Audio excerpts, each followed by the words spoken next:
great to see you.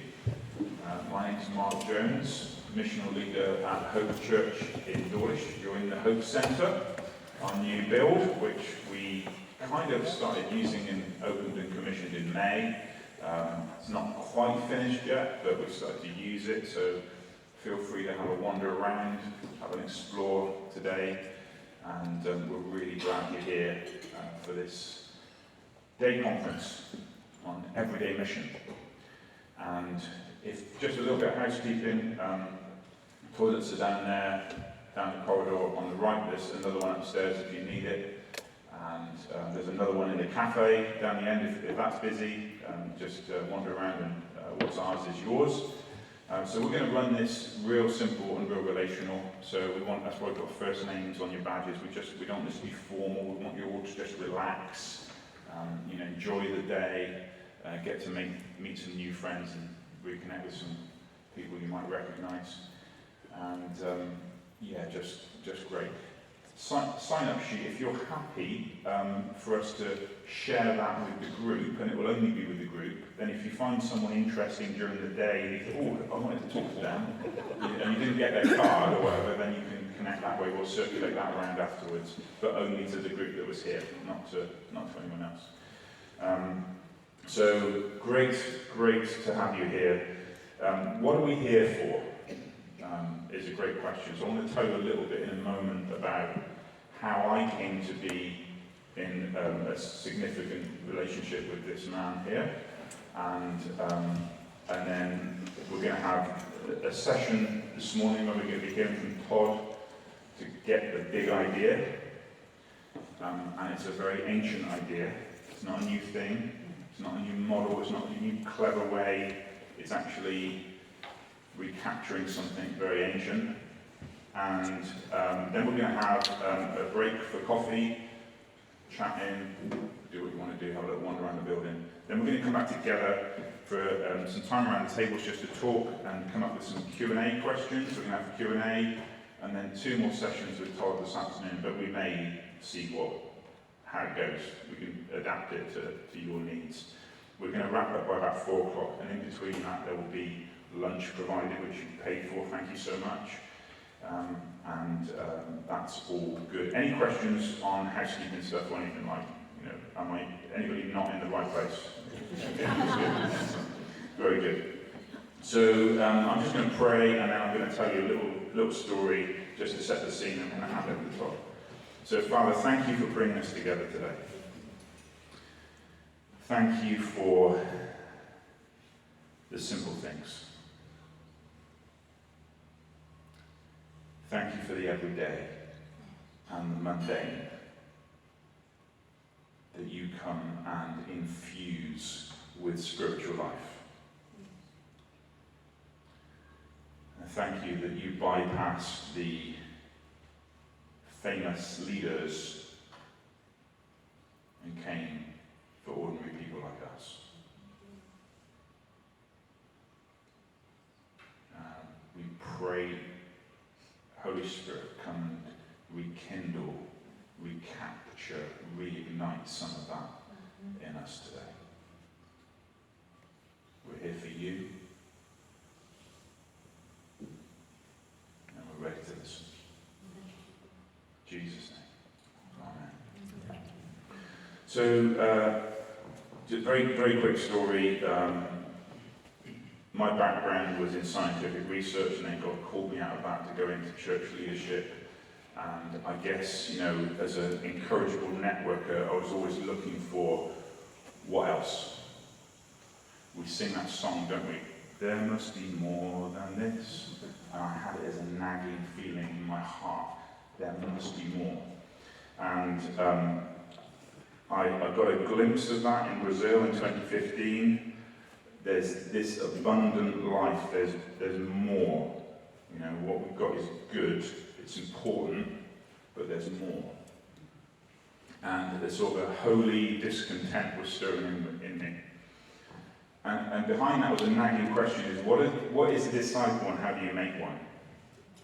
Because I wasn't convinced I was getting the right answer to those questions. And so we were were yesterday with the guys up at Grosvenor Church in Barnstaple, and Ramon Bruzacesi, who's my big Brazilian friend, has been an influence in my mind. And through a tortuous set of circumstances, he'd introduced me to a resource which indirectly led me to Todd. And so I met Todd in September 2019 in quite a deprived part of Birmingham called Erdington. And we had the day together, and we've been in a significant coaching relationship ever since, where we've been implementing what Todd has been learning in about 25 different nations around the world for the last 2 or 3 decades, in multiple denominational contexts, multiple cultural contexts. And, I'll leave him to tell you that story. But we, off the back of that, launched out our own little missional community. Some of them are here today, if you want to speak to them about what that's been like in the Devon context. It's a new thing. It's a challenge to me, having been a senior pastor for so many years and invested and believed in that globally the paradigm is shifting. And it's not just here this is happening, it's all around the world, across the denominational spectrum. And I think that the one thing I would add to that before I close is that every revival in history has always been a rediscovery of the gospel. It's when Christians recapture this massive gospel and this massive Christ who we become sold out for. And the journey we've been on has been very much a heart transformation. Todd's going to talk a lot about the heart transformation of actually living out of our identity in Christ, rather than doing certain things because we should, or it might work, or we kind of feel released from all of that performance anxiety now. We're not doing this because it's likely to work, or because it's successful, or because any of that. It's because actually this is the way Christ has called us to live, and we'll leave the growth, or not, to him. So it's a deeper heart transformation about our identity, our Christ-purchased identity, and what is there left for us to do but simply walk in newness of life, as the old poem says. So that's it, really. I just want to kind of let you know that this is a deeper thing. This is simple. It's not easy. It is hard, but it is ridiculously simple. And that's what we have been experiencing. So our little missional community has grown from 6 of us to pushing 40. We need to become 2. Or 3. Todd's coaching us. Giving us a bit of course correction. So, we're having a wonderful time with our group. Our average age is in the low 20s and dropping. And we're meeting new people faster than we can disciple them. So it's, we're having lots of fun. But do talk to me about that afterwards, maybe share a little bit about our experience in the Devon context. But I want to defer to someone with a vastly more wise understanding of this than me. So please put your hands together for Mr. Todd Morr, all the way from San Diego. Bless you, brother.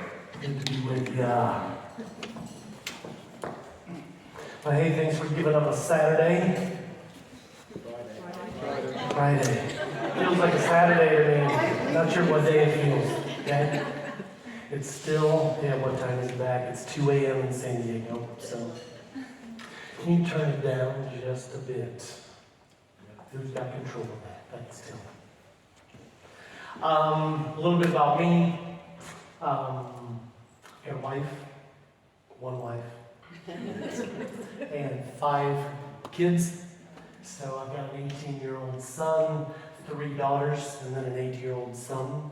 So with some of the stories I tell today, some of the details I give you, keep that in mind. So one of the things I hear around the world is, man, what you're talking about sounds great, but we're too busy for that. Anytime I hear the busyness excuse, it drives me a little bit crazy. Because we are about as busy as I can imagine anybody being with our 5 kids and sports and school and everything going on. And we live in a big city, it's 2 million people, so it's not easy to get around that large city of 2 million, okay? So, but grew up in the middle of America in a state called Illinois. Most of my family's still back there. But when I was 25, God sent me to Europe. And so I lived in 1994. I moved to Eastern Europe. I lived in the Czech Republic for 7 years and then lived in Romania for 4 years. But I've been working with leaders around Europe for a long time. What is that? 28 years now, since 1994. I probably helped churches in about 15 different European countries and about 15 other countries. So some in South America, South Africa, Australia, Japan, India. So again, keep that in mind, because some of the things you hear me talk about, you might feel like, that sounds like an American thing. Yes, this is happening in many churches in America that I work with and partner with in different ways, but it's happening in a lot of places, all over the world. And like Mark said, I love what he said, things we talk about today, they're not new things. They're not the new cool way to do church, okay? I hope we believe that Jesus had a way that he wanted his disciples to live, and that's what we're going to talk about today, okay? What do we see? What do we see in Jesus' life? What do we see in his call on our lives?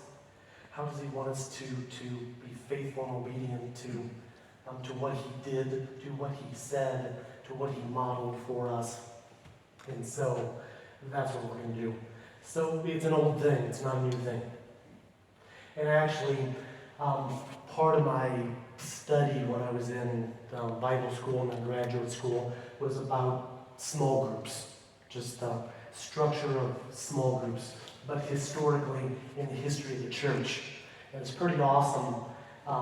When the church has been at its best, I would say, throughout church history, at the center of it have been these communities of passionate Jesus followers that were living together like a family, which we're going to talk about, on his mission to influence lost people, to fish for men. Remember that little statement, which we're going to talk about in a bit. Okay? But throughout church history, it's been the case. And it's been the case all over the world throughout church history. And it's true today around the world. You hear of different big things happening in places like China and Brazil and different underground things in Iran. And basically, if you were to describe what's happening in those places and the growth of the church and the multiplication of disciples, it's this. Again, it's what I described. It's small groups of people that are committed to Jesus, committed to each other, and committed to go together on this mission. So it's pretty simple. It's pretty simple. It's really not more than that. Okay? But again, that's really what you see happening around the world today, and then 100 years ago, and then 500 years ago, and then all the way back to Jesus. Again, when the church has been at its best, you heard me say that, so the church has not always been at its best, unfortunately. Okay? The church is a broken thing because it's filled with broken people. That's why Jesus came, for broken people and to heal broken things, and so that's true of the church too. It's not a perfect thing, it's a very broken thing. It's been more broken at times throughout history. It's broken in certain ways today. We see a lot of brokenness in the church, okay? But that's part of the story. It's actually part of the whole biblical narrative, is a story of brokenness which was not God's design, to move towards healing and wholeness and dependence upon Him versus dependence upon ourselves. You know, it's kind of a biblical narrative. Okay? So that's what we're going to work on together today. And I really want us to work on it together. I don't just want to talk to you. Okay? I don't like doing that. I want us to work together, so if you have any comments, any questions, if you want to disagree, please. I like disagreement. Okay? I don't mind conflict. Okay? My wife is a little more conflict averse. She, that's just one of the ways we're different. But I think that's where some of the best growth comes from. When we disagree in the beginning, and then we work on it and work it out and come to consensus. And so let's do some of that today. I know you're coming from a lot of different places. I've heard some of your little bits of your stories from Mark, from what he knows where some of you live and what you do. And so we've got a pretty diverse group in terms of, your stories. So, but that's beautiful too. Again, that's part of the kingdom, part of the body of Christ is the diversity and our stories that are so different from each other. But again, we want to bring it back to this calling that Mark mentioned and this identity he's given us. Okay? So I want to begin to unpack that first of all from the book of Luke, specifically Luke chapter 5, and just take a look. And again, this is one story we see in Jesus' life and Jesus' journey, but we see we could find similarities to this in other parts of the Gospels. And then we see it actually continue into the book of Acts and then play out in the rest of the New Testament. And then again, as we move beyond the first century into the following centuries. So, but Luke 5 is a great starting place for all of this, I believe, and a great talking point for a lot of things we want to talk about today. Okay? So, I am old enough to need these. I hate it. Okay? Happened to me a few years ago, where my eyes started to fail me. Luke 5. I'm going to read the first 11 verses here. It says, one day as Jesus was preaching on the shore of the Sea of Galilee, great crowds pressed in on him to listen to the word of God. He noticed 2 empty boats at the water's edge, for the fishermen had left them and were washing their nets. Stepping into one of the boats, Jesus asked Simon, its owner, to push it out into the water. So he sat in the boat and taught the crowds from there. When he had finished speaking, he said to Simon, now go out where it is deeper and let down your nets to catch some fish. Master, Simon replied, we worked hard all last night and didn't catch a thing. But if you say so, I'll let the nets down again. And this time the nets were so full of fish they began to tear. A shout for help brought the partners in the other boat, and soon both boats were filled with fish and on the verge of sinking. When Simon Peter realized what had happened, he fell to his knees before Jesus said, "O Lord, please leave me. I'm too much of a sinner to be around you." For he was awestruck by the number of fish they had caught, as were the others with him. His partners, James and John, the sons of Zebedee, were also amazed. Jesus replied to Simon, "Don't be afraid. From now on, you'll be fishing for people."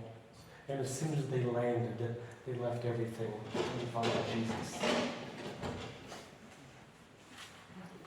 What an awesome story. Okay? I hope you believe everything written in the Bible was written then, but it was written for us today as well. So every time we pick up that book, we read about what was then, but we need to be asking, what are the implications for us now? Okay? I hope that's how you approach the Bible. It happened then, but it was written just as much for us now. So as we read this in Luke 5, that's our question, okay? Read about Jesus, these first followers, these first disciples. What's it mean? What's it mean for us today? What do we learn from that little story there in Luke 5? So let me highlight, I think, a few things. First of all, there's a few comments that are made along the way there from Peter, and when he experiences this miracle, it's clear to him that there's something very powerful happening. Okay? He knows in these moments that this is the Messiah. That's what's going on. That's what's going on here. That's why he says, that's why he feels like he's unworthy to even be in his presence. It's like this Messiah we've been hearing about for centuries, for many years. Like, I think this is him.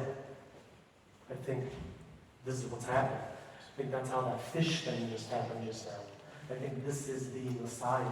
So that's what's going on. But it's a very,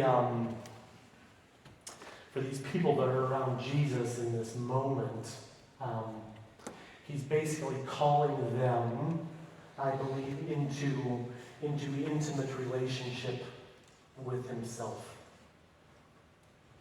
Okay?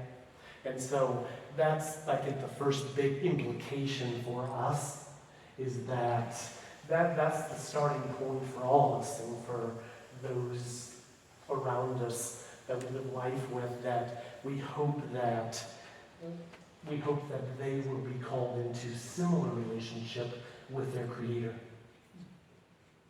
Okay? But you see here, even in these first moments of this relationship, I don't know, there's an intimacy to it. It's not formal, it's relational, it's warm, does that make sense?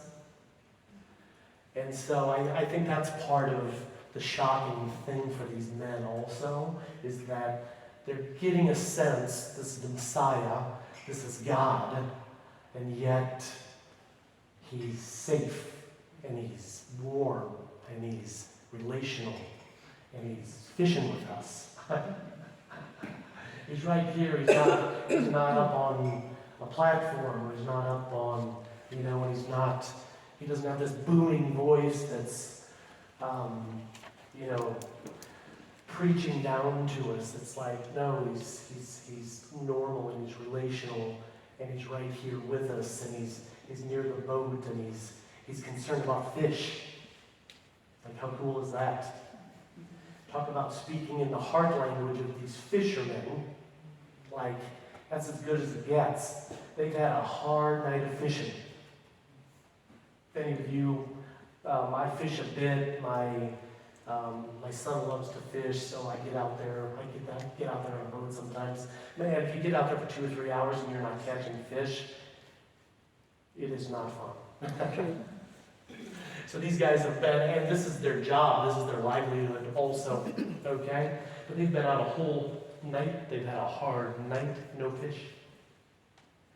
And then Jesus does this cool little thing just to encourage them, to say, this is what abundant life looks like. This is what it's going to be like following me.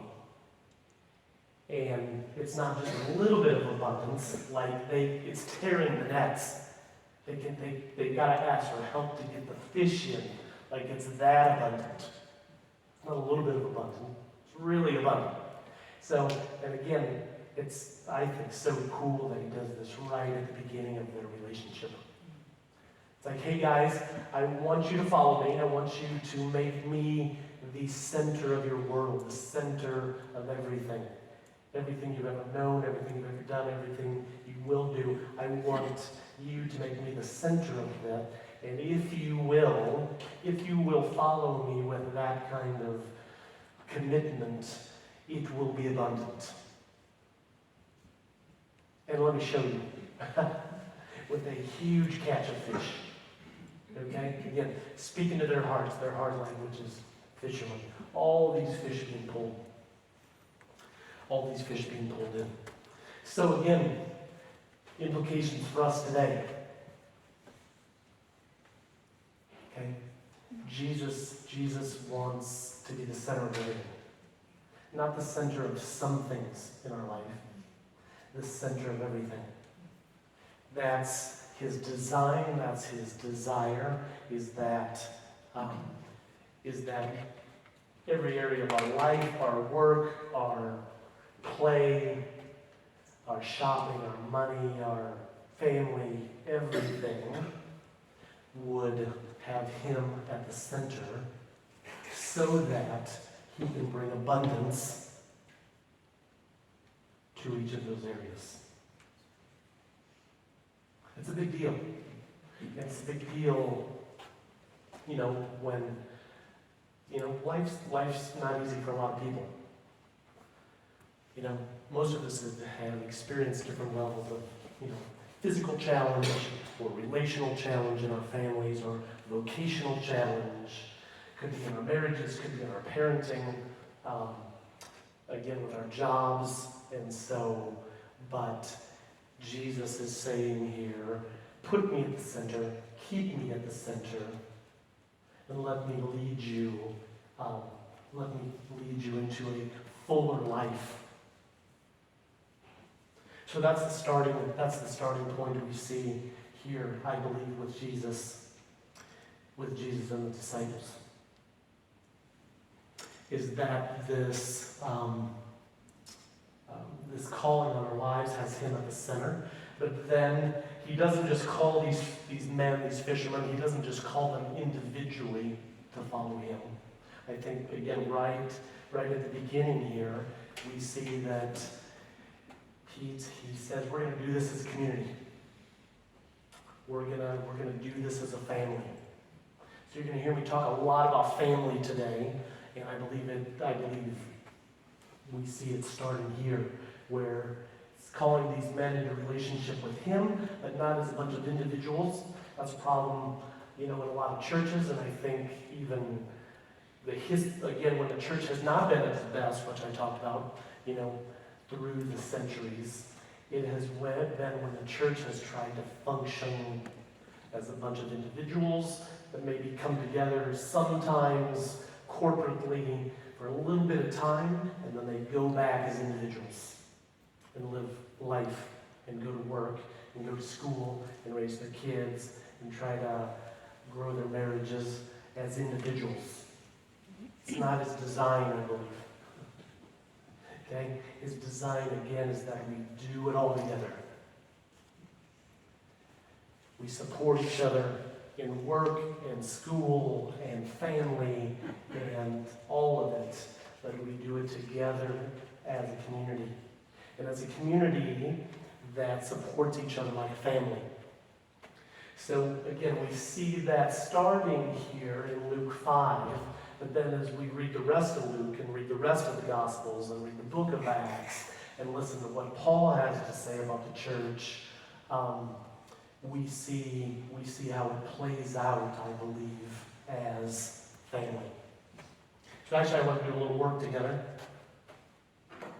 When you think of the idea of family, generally, or even think here in what we're seeing in how the disciples supported each other and lived together after Jesus called them, how would you describe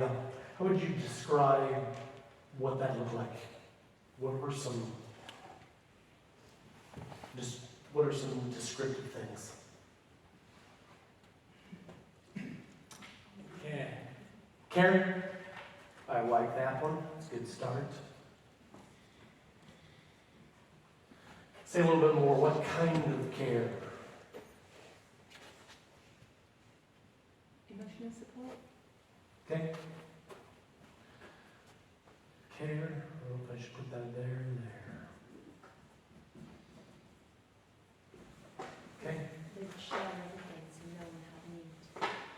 Okay. She said sharing, and I'm just going to put a bunch of descriptive qualities up here. Okay, care, emotional, again, we could put a lot of different ways of caring. Sharing, again, we can put lots of different ways we can share also. We can share resources, we can share our gifts, how we help, our skills. We can share our knowledge, our wisdom, things we've learned, our education. So yeah, lots of ways we can share. Communication. When we do, an aspect of that generosity, somebody said, Communication. okay? What kind of communication? Kind of keeping in touch with one another in alliance. Okay, I'm going to qualify it and say intimate, vulnerable. Is that a good word? Intimate, vulnerable communication. That sounds like a good family quality to me. There's some more. Provision. Provision. Okay, providing.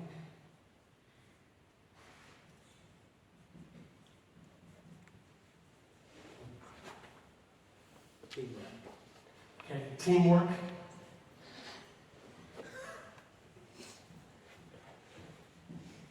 Okay, I like that. I told you I've got 5 kids.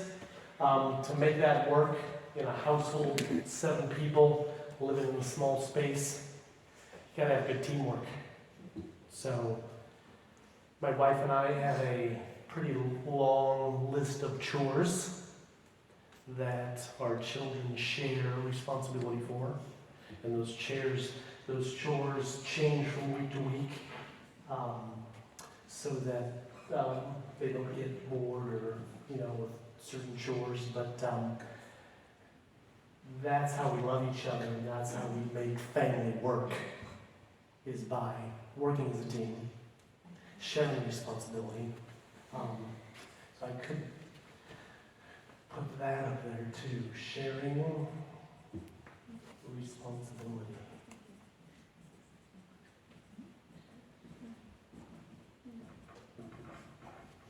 Okay, more family qualities. Authenticity. Authenticity. Good. Authentic, whatever. Authenticity. Not. Unconditional. Good.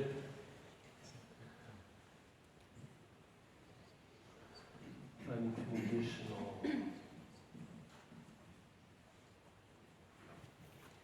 Trust.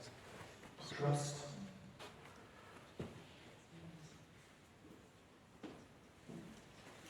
Respect and appreciate. Should be talking. Patience. Patience. Okay. I'm going to run out of word here.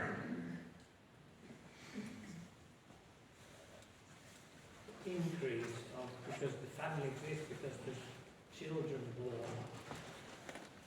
Okay, multiplication. Yeah. Families grow and families multiply. I like that. How should I do this? The joy in weddings and new. Celebration. Yeah, multiplication. It's normal for families to grow. Okay? Encouragement. Encouragement, I like that.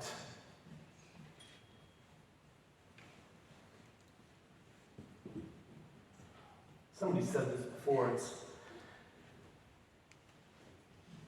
obviously, you said unconditional love. I think we could talk about love in a lot of different ways. Sacrificial. Sacrificial. Sacrificial, like that, sacrifice.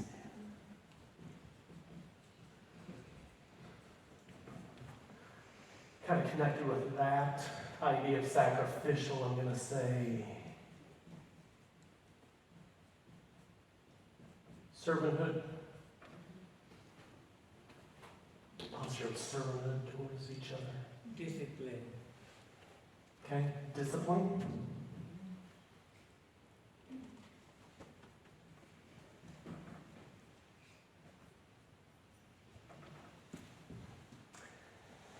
I'm going to add, as you said that, I like it. I want to make sure.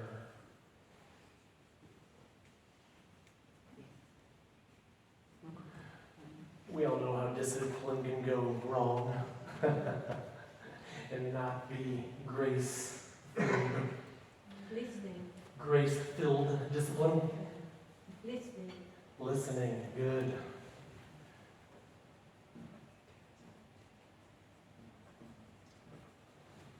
One more, we can probably keep going for. I think this is all a bit too perfect in a way. I think there's got to be some sort of strife and things being worked out and Good. fought through and Yeah, tussle. good. Yeah.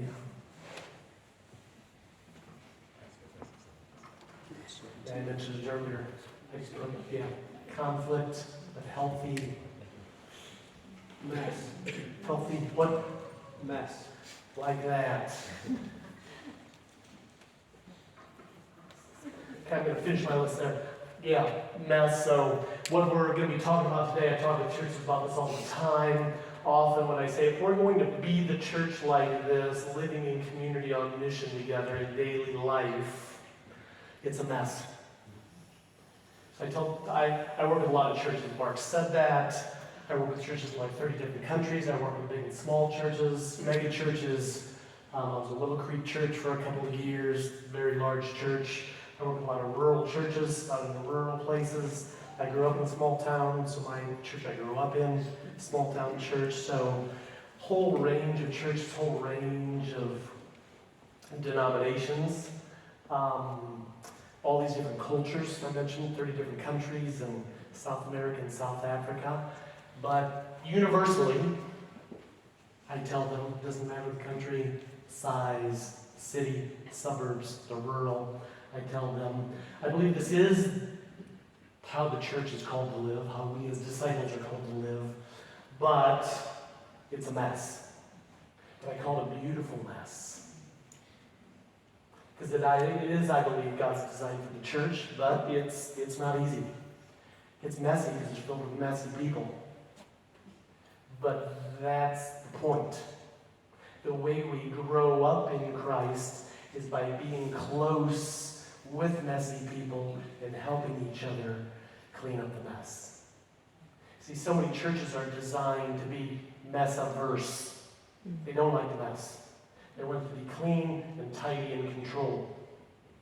So I work with churches where I'll talk to them about some of these things, and they will say, that just looks too messy. That just looks, we want it to be more controlled. We want it to be more clean, more tidy.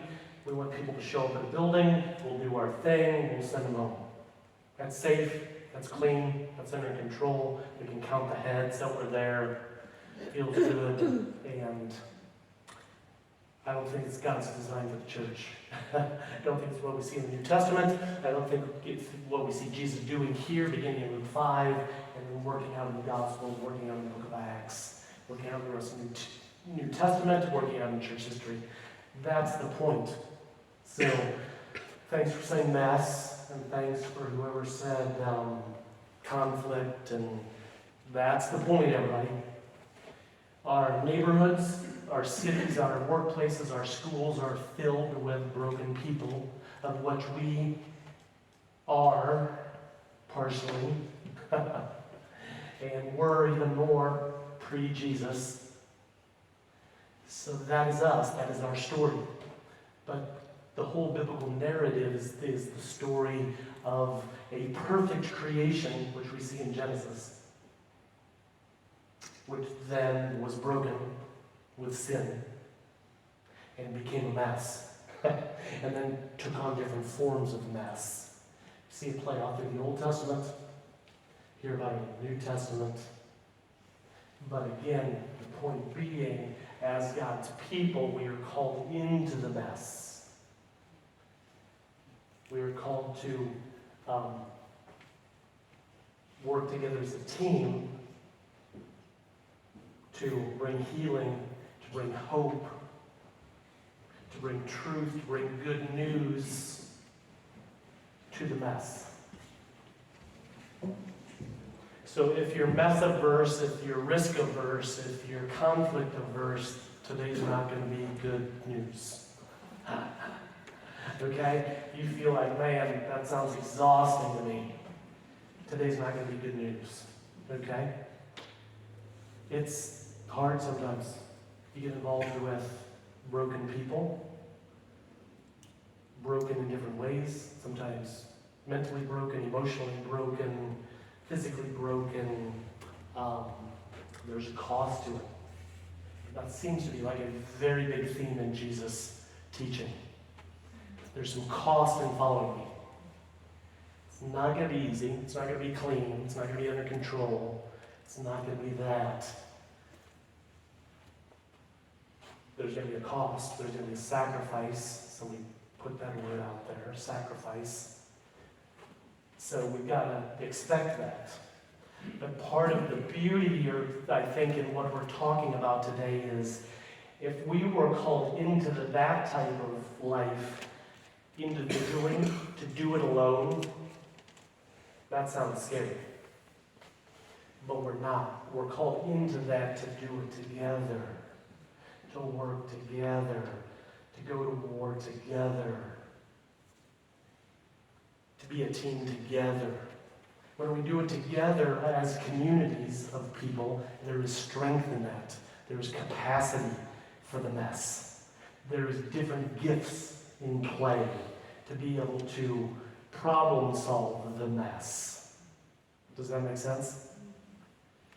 That's why this is such an important thing that we're talking about today. The church was not meant to be a bunch of individual people who come together occasionally and then go back as individuals to live in the mess. It's part of the problem. See a lot of people in a lot of churches that are actually not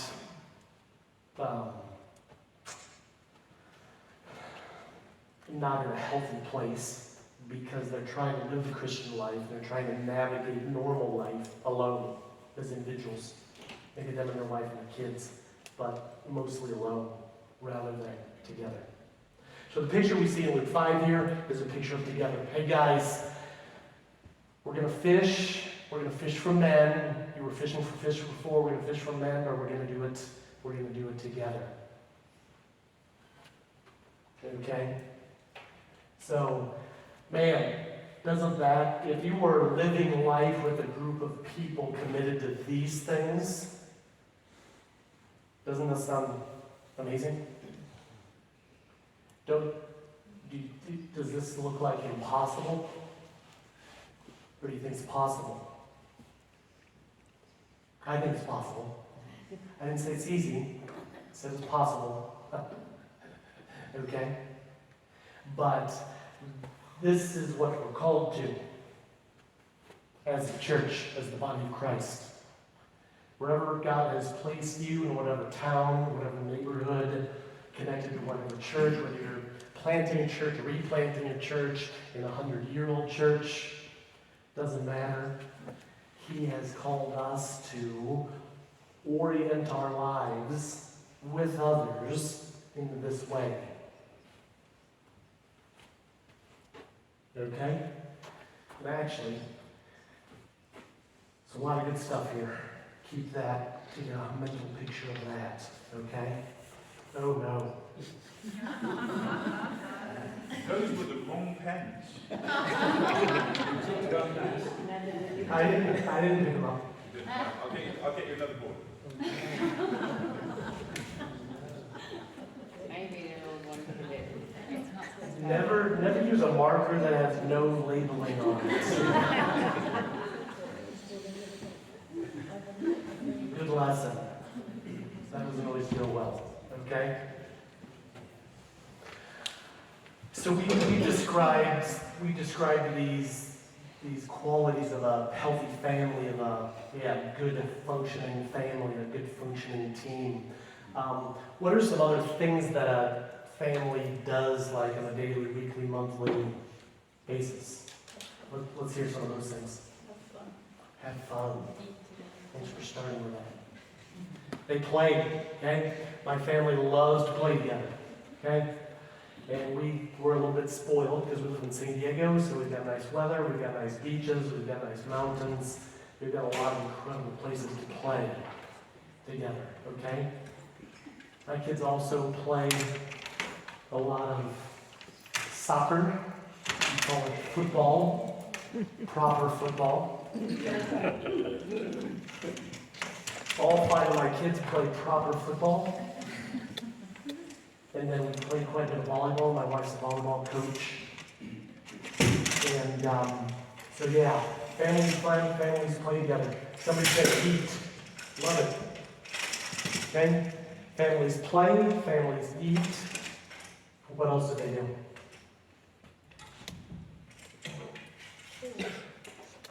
Talk. They talk. Great.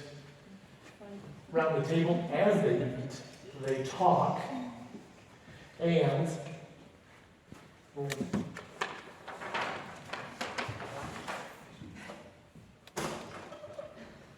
they talk in intimate, vulnerable, authentic ways.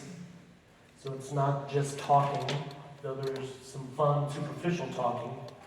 Healthy families are also going to talk in deeper, more vulnerable ways. So, and talking while we're eating and while we're playing. Good, what else? So do life. Describe that life. Do life. What is? Do life together, so whatever comes along, Okay. they deal with it and follow through. Okay, good. So sometimes it means running errands, going shopping, fixing things. Okay? Working on things. Working in the garden, working in the yard, working on a school project. So working, playing, yeah, just all that life stuff. Bit of watching out. Sickness and tragedy. Good, right. Healthy times, sick times. I was thinking watching out for each other. I don't know quite what word describes it, but it's like, so how was your day? Because school, work, you separate, you go sort of thing, but when you get back together, there's that sort of bringing, it's watching out for people's other time apart. Good. It's when you're being thoughtful, being aware of what's going on. So I have to pick my kids up a lot of times from school, and when they get in the car, I will often ask them, what did you learn today? I kind of joke with them, it's like, if you didn't learn anything today, I'm not going to keep bringing you to school. Okay? But what did you learn? What was good about your day? What were the highs and the lows? So you have that thoughtful concern, that awareness of what's going on in each other's lives. It's good family. I think what's important is listening to some of these awareness and doing life is that and what underpins it is that people aren't projects. People smell a mile, and so it's just sort of doing life. You've got to do it. You've got to be genuine, otherwise you're busted. Yeah. Yeah, my kids aren't a project, and family is not a project, and the church is not meant to be a program or an event or a project. I don't know how we even got to this place where churches need some programs and some. So I'm not anti-program, I'm not anti-meeting, I'm not anti-that. It's just not meant to be the primary thing. See, the problem somewhere that got flipped, and it became the primary thing. So we do these programs and then add a little bit of relationship maybe sprinkled into it. It's not supposed to be that way. Any program, any event, any meeting that we do is supposed to support this. Okay? So again, do we need some programs, some events? Maybe, probably, sometimes. It's just not meant to be the primary function in the church. I don't think you can, that program first mentality, that meeting first mentality, I don't think you can support it biblically. I don't think we see it biblically. So we can fight about that later if you want to. But so yeah, love what you're saying. It's genuine, committed relationship with each other. So again, question for us today, and again, we don't just want to talk theoretically about these things. Hopefully, by the end of the day, you'll leave here saying, how can we do this better in our context? That's the question for each of you. Okay? No excuses for any of you. I want each of you, by the end of the day, to be saying, there's some things we talked about today that we need to adjust. We need to start, probably some things we need to stop doing in order to live this way. But if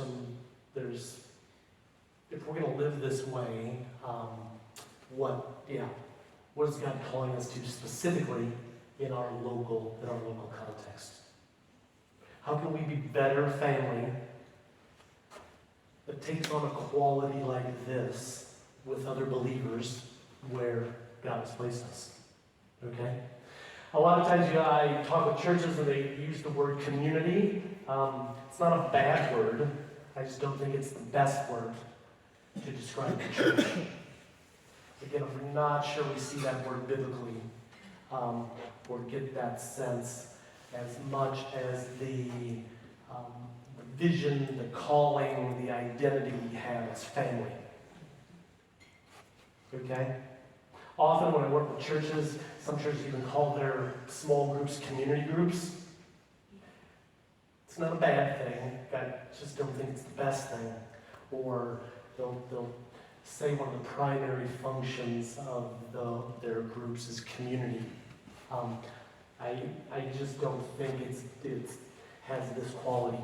When people hear that, it feels like more of a meeting or a short-term, not a long. What's family? That's another thing we didn't say. It's a lifetime commitment, right? If you're in a family, it's forever. It's not short-term. It's not occasional. It's all the time, and it's long-term. Again, so many churches I work with, their groups are not that. They don't have a long-term view. Many of them they will commit for short periods of time and then stop, and then they'll start another one, and then they'll stop, and then they'll start another one. It's like, that's just not family. Which again, I believe we were called to. So, any thoughts or questions about that? Using the word family then could be really, very difficult for those people whose experience of family is exactly the opposite to that. So how do you overcome that barrier that they have because family for them is not where they want to be? Good question, and I've experienced that many times actually. I've heard that question many times. And for one thing I would say, for those that have grown up in broken, more broken families and don't see family this way, man, is it a beautiful opportunity to encourage them, to in a sense grieve with them because of what they haven't experienced, and to be able to say to them, that's not God's design for any family, and that's not God's desire for you. His desire for all of his children, all of his sons and daughters, is to experience this type of family. So it gives us an opportunity to go back and say, this is how God designed it. Sin has broken it, which is why you've experienced the brokenness you had in your family. So to be able to have that kind of open discussion about how it should be, the fact that sin has broken family in many ways, but that God desires to heal. And for people that have come from, I know a lot of people, a lot of friends come from very broken situations, as broken as you can imagine, and yet have seen incredible healing in their lives as they were invited into a community that lived like this, basically becoming the family that they never had. Does that make sense? So I think we've got to talk about it. We need to be open about it. We need to grieve with them in the brokenness of their family story. But we need to take them back to God's design and desire, and then invite them into, hey, I know you've had a hard, you've had a hard family experience. We want to invite you into this. We want to invite you, because it's interesting, Jesus talks a lot about, if we had more time, we could unpack this, idea of family more systematically, because there's a lot of familial language throughout the Bible, throughout the New Testament, and so, but interesting how Jesus even said, when he was confronted with this idea about who are your brothers and sisters, who is your family, Jesus? How he actually seems to point to the church and his followers as, at least as significant as blood family. Does that make sense? But the point being that the church is meant to be that powerful, that significant in people's lives. So even if they have good family, even if they have a good family story, that their church family would be that good and that important and that central to their lives. Does that make sense? So I think it's great. I think it's a great discussion either way, whether people have good family or bad family, earthly family, to say, man, God's design for the church is to have that same, again, I'll take it back to what Mark was saying, that kind of abundance. That it's that rich, that it's that the quality of community we experience with people in our church, and specifically in our smaller groupings, our smaller communities, whatever you call them, would have that same deep, rich, life-giving quality to them. Do you think it's possible, though? Some of you have probably had some bad church experiences. You've probably got burned a few times. I've gotten burned a time or two. And you're like, man, you're talking about the church in this way, and it's so different than my experience. So different than the church I came out of. So different than the current church I'm in. You might be feeling that this morning. It's like, stuff you're saying sounds like from another planet. It's possible, but it's only possible with a different heart. It Good. requires a change of heart. Good. And I'm sure we'll get onto that, but there's no shortcut other than just doing it and feeling it. If that makes sense. Does yeah, love the comment. Because really, so the Bible tells us we live out of the overflow of our hearts. Okay, it's not out of the overflow of our heads. So it's less about what we know, what we think, and more about what we feel. And the emotions and the motivation that comes out of our heart. And like you're saying, in order for this to be experienced, to be lived out in a consistent way, we've got to change hearts. And not just the one-time changed heart, which happens when we begin to follow Jesus, but the daily. It's a daily heart reality. You're not going to do these things or live in these ways or think about people in these ways. No way, no way, no way. If daily your heart is not gripped by and filled by Jesus. He's the source. Which takes us back to the Luke 5 story. He said, guys, I'm going to send you out into the world to fish for men, and we're going to do it together. We're going to do it together as family, but you need me at the center every day. If you try to fish alone, and unfortunately, most of us try to fish alone a lot of times. Empty nets. And then we often wonder why we experience empty nets. It's like, oh yeah, we're fishing alone. If you want the full nets, if you want the full life, the abundant life, fruit in your life, fruit in your relationships, fruit in your marriage, fruit in your parenting, that fruit comes from Jesus. He is the fruit producer. He is the fruit provider. Comes from him in the center. But that's got to be a daily thing where he's stirring our hearts to have the motivation to love. You go to work on a Monday morning, probably don't feel like loving your coworkers too much. Monday morning, new work week, like where's the motivation, where's the passion to love your coworkers going to come from? Not going to come from you.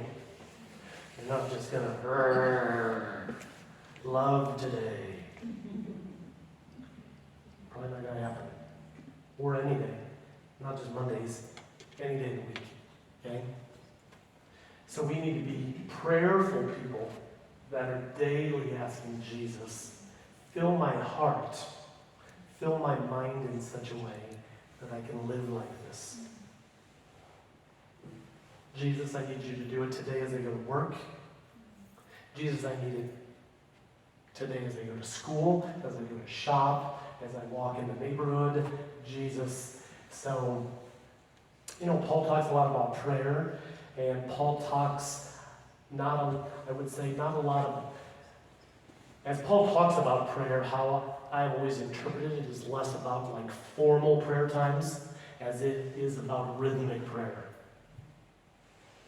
Again, don't hear that I'm against prayer meetings or formal prayer times. It's a good thing, keep doing that. But we've got to be people, and we've got to train people around us to be prayerful in the everyday moments of life.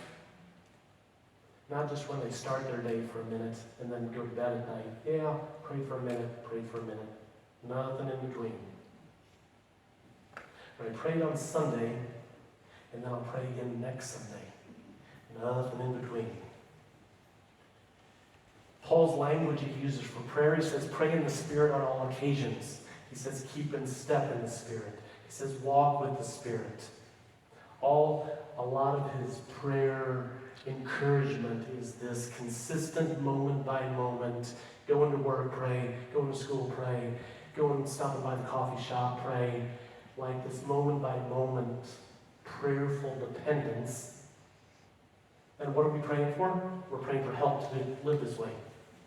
So we go to work and we treat people like this, our coworkers and our boss, even if we don't like them. Okay? But we're going to treat them like this. Every human that we encounter. We go to shop at the market, somebody cuts in front of you in the line. You're not real happy. Jesus, help me. Be this.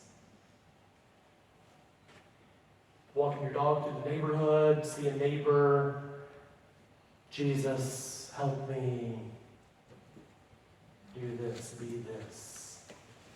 Go to work, go to school, go to play, go to shop. Jesus, help me do this.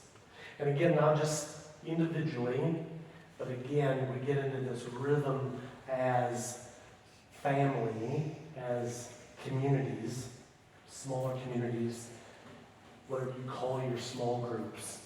But we have that kind of prayerful dependence that is changing our hearts, motivating our hearts, filling our hearts, expanding our hearts on a daily basis. Not occasional, regular, consistent, on a regular basis. It's another reason why we need community. We need a group of people around us to remind us of that even. I need to be reminded. You need to be reminded. I need to be encouraged. You need to be encouraged regularly because we forget. We get distracted. We get discouraged. We lose hope sometimes. We're sad sometimes. I need you to remind me of this. I need you to speak into my life and say, Todd, remember who you are. You are a son of the Creator of the universe. Live today like that son. Live today like that daughter. But that's why Jesus calls the disciples into this life together with him at the center. Guys, we're going to do it. It's going to be awesome. It's going to be hard. There's going to be persecution. But we're going to see tons of transformed lives. But we got to do it together, and you got to do it with me at the center. So that's what's got to be true of the communities in our churches. We've got to have this family-like commitment to each other. That's not occasional. It's not 1 hour a week or 2 hours a week.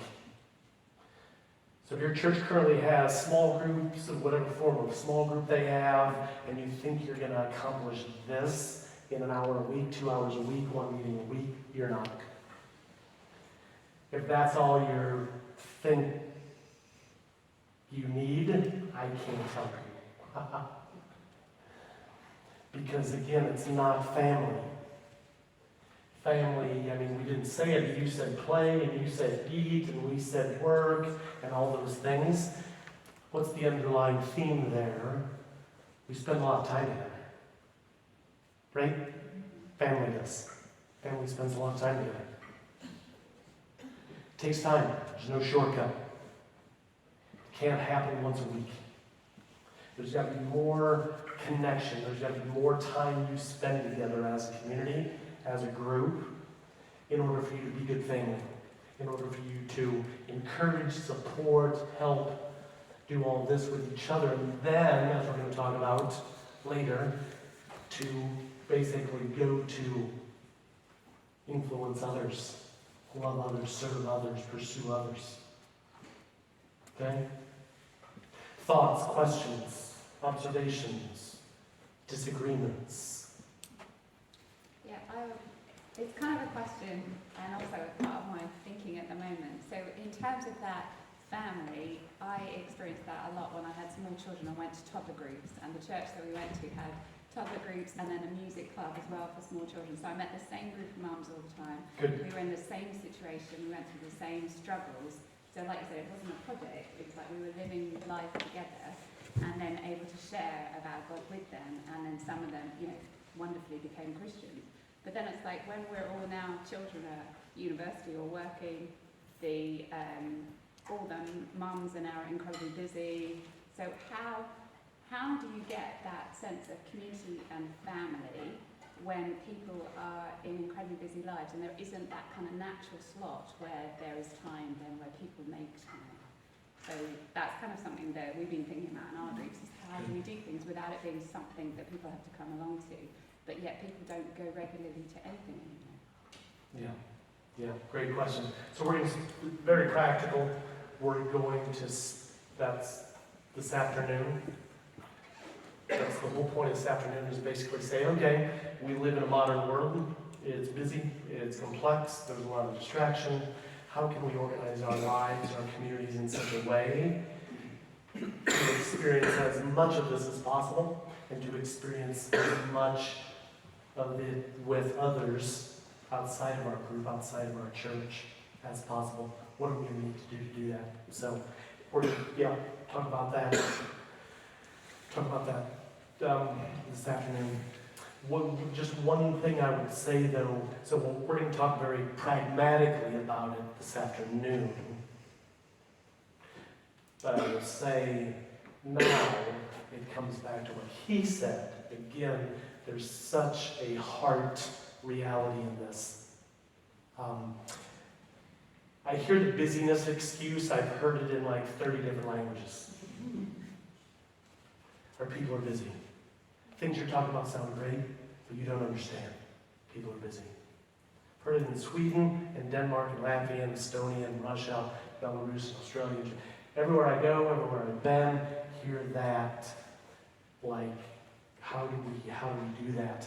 I understand People got to go to work and shop and cook and clean and raise kids, and like that's life. So there's reality partially to it, okay? But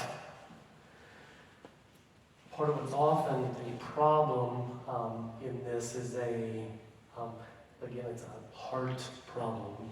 It's a desire problem.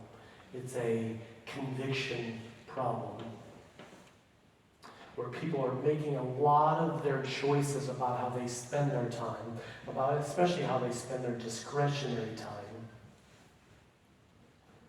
not with this in focus, but with themselves in focus.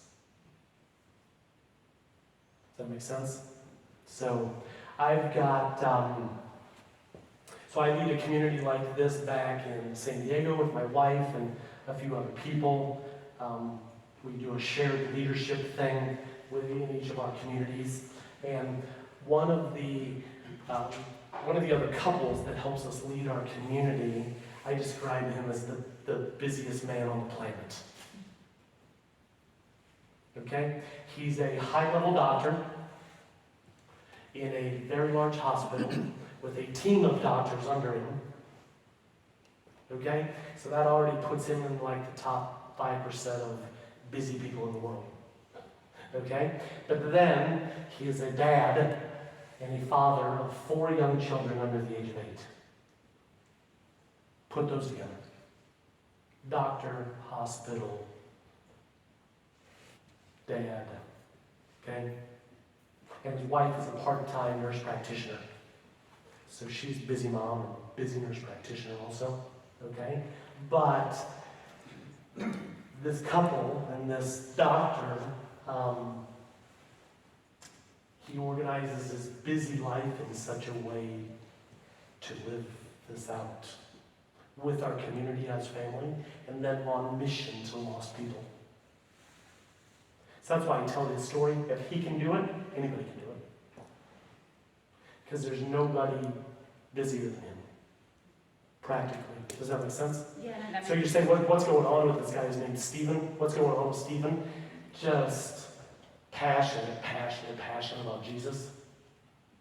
Jesus has so gripped his heart that he doesn't see himself as a doctor first. He sees himself as a disciple maker and a missionary. So even when he goes to the hospital and he's interacting with other doctors or other patients, he doesn't see himself first as a doctor. He sees himself firstly as a discipler, as a missionary, as an ambassador, as a witness for Jesus. So it's not something he turns on and turns off. And that's what we have to help our people understand. This stuff is in our bones. This stuff is in our blood. Jesus died for this to give us this identity. Jesus didn't die to give us a project to do or a program to follow. This is in our bones. This is in our blood. This is who we are as disciples of Jesus. And so it's not something you turn on and turn off. It's like, yeah, I'm going to go to work. It's turned off. And then I got to go run some errands and it's off. And then I'm going to go over to church and turn it on. And then I'll do some church things. And then the church things are done and I turn it off and I drive home and I watch some football and, it's not a turn on and turn off. It's everywhere we go. It's everything we do. It's every person we encounter. It's every conversation we have. It's who we are. His family on his mission. And so the thing that has to be ringing in our heads constantly is what does that look like practically in this moment? So, you want to... It's just a coffee break, but you carry on. Okay, take a break. Last story. Even simple things, I don't know who I was telling the story to, I think yesterday, but even simple things like walking a dog might seem totally non-spiritual. Walking the dog. Just got to take the dog out for the walk. He's got to get out and needs exercise. He's got to go to the bathroom. Just got to walk the dog. But this leader that I work with in Estonia, actually, started to talk with him about his neighborhood and like, how do Estonians meet each other, and how can you meet your neighbors? He said it's really hard in Estonia. They're very, even when they walk their dog, they don't make eye contact, they don't want to talk with anybody, they're very private. And so he said, unless you meet them and have a dog and talk about dogs, that's like the way into their hearts. Okay? So I said, I think you need to get a dog then. If that's how you meet your neighbors and can begin to love your neighborhood, I think you need to get a dog. And then you need to walk your dog with intentionality. Okay? And so he got a dog, started walking the dog, but with this intentional thing in mind, and started to meet a bunch of his neighbors. Because they love to talk about dogs, and he had a cool dog, and so they wanted to talk about his dog. And so you got to get a cool dog, okay? Got to be a cool. It's got to be an interesting dog that's worth talking about. Yeah. But starts walking his dog, starts meeting the neighbors. Guess what? They have dogs, and some of them also have kids. And he had a couple kids. So now they started talking about their kids. And then they found out that actually their kids were similar ages. So they said, man, we get our dogs together every morning. Think we could get our kids together sometimes? So they started doing some things in the grass, in the green area, the park area, where they're getting their kids together. And then it became getting their families together. And then they started eating together. And then they now were close friends, and they were doing all kinds of things together. Started with a dog. Simple thing like a dog. But the point is, we've got all of these daily moments where we have humans around us. You've got neighbors and co-workers, people at where you shop and where you get coffee, or a restaurant. You've got these people around you every day, and God desires for us to play some role in that person's life. Yesterday, I was at some shop, or I can't remember where we were, but I saw, might have been getting coffee somewhere, but 2 baristas there. Like when you go into a coffee shop and get a coffee, don't just think about your coffee. Pray for the barista. Why wouldn't you? You're a missionary who's been sent to the world to make more disciples. That's something all of you, all of us, can do all the time. Go to the shop, pray for the checkout clerk. Go to the coffee shop, pray for the barista. Ask the barista a question or two. If they're slow getting your coffee, don't get irritated with the slowness. Ask a question or two to get to know their story. And who knows where it might turn. I've started seeing those conversations with baristas that looked like it was going to be 60 seconds, and it turned into something significant. And then there was another meeting. I'd love to meet you after work and talk some more. God wants his people to do that all the time. We don't turn on and turn off our missionary identity. We don't turn on and turn off our family identity. We don't turn on and turn off our servant identity. It's in our blood. It's in our bones. So, we live life this way throughout our days, normal days. And then, again, as we will talk about, we also organize intentional times where we're going to do it together as family, as church family. Okay? But it comes back to what we said again. If your heart, if what I'm saying, even right now, what's going on in your mind is, man, he's crazy. Praying for the barista, walking your dog with intentionality, this guy's crazy.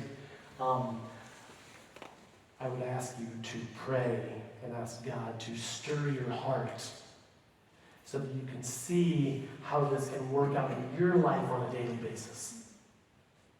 Not occasionally, but throughout literally every day of your life. Every person you meet, every neighbor, every coworker, every barista, every shop clerk, that God will stir that in your heart. Because again, if it's not coming, if you don't have a heart motivation for these things, they will not happen. And they will not happen in your small groups, and they will not happen in your church. Great. Okay. Can I just share very quickly about the Easters? They all wear name badges, all of them. And I went into a coffee shop and I actually said thank you and used the girl's name. And she was blown away. She couldn't believe that I'd actually spoken her name. And she asked me my name. And the next time I went in, she remembered me. And it was just something really simple. And all I said was thank you and used the name on her name badge. Brilliant. That's a must-have-seen moment like that. We're going to have a 15-minute coffee break, a stretch, wander. Everybody get sugared up. Get some energy for this next bit. Hear thoughts, observations from that first. Yeah, sorry. I was going to say with family about out of personal experience, the grown and flown stage, which you're not in, but I am. And so because when you say family, you think about all these things, but the intensity of bringing up children and all that sort of thing. But actually, then there's the grown and flown stage, and then a lot of those things drop off. You don't discipline them, that sort of thing, and a lot of things don't drop off. And somehow it gets more expensive than ever. But yeah, encouragement, support, just being there. But there's a remoteness, and yet, but that doesn't change connectedness. I don't think, or doesn't have to. So yeah, which I thought was a bit like your mums and tots growing up, and the fact that it changes. You know, they're at university now, and that sort of thing. It will change, but to almost the grown and flown stage of family life. Yeah, absolutely. You're talking about different stages. So not only do we go through different stages personally, as individuals, as families, but our groups are going to go through different stages and different seasons too. And so, but as we are aware of that change, it helps us to adjust.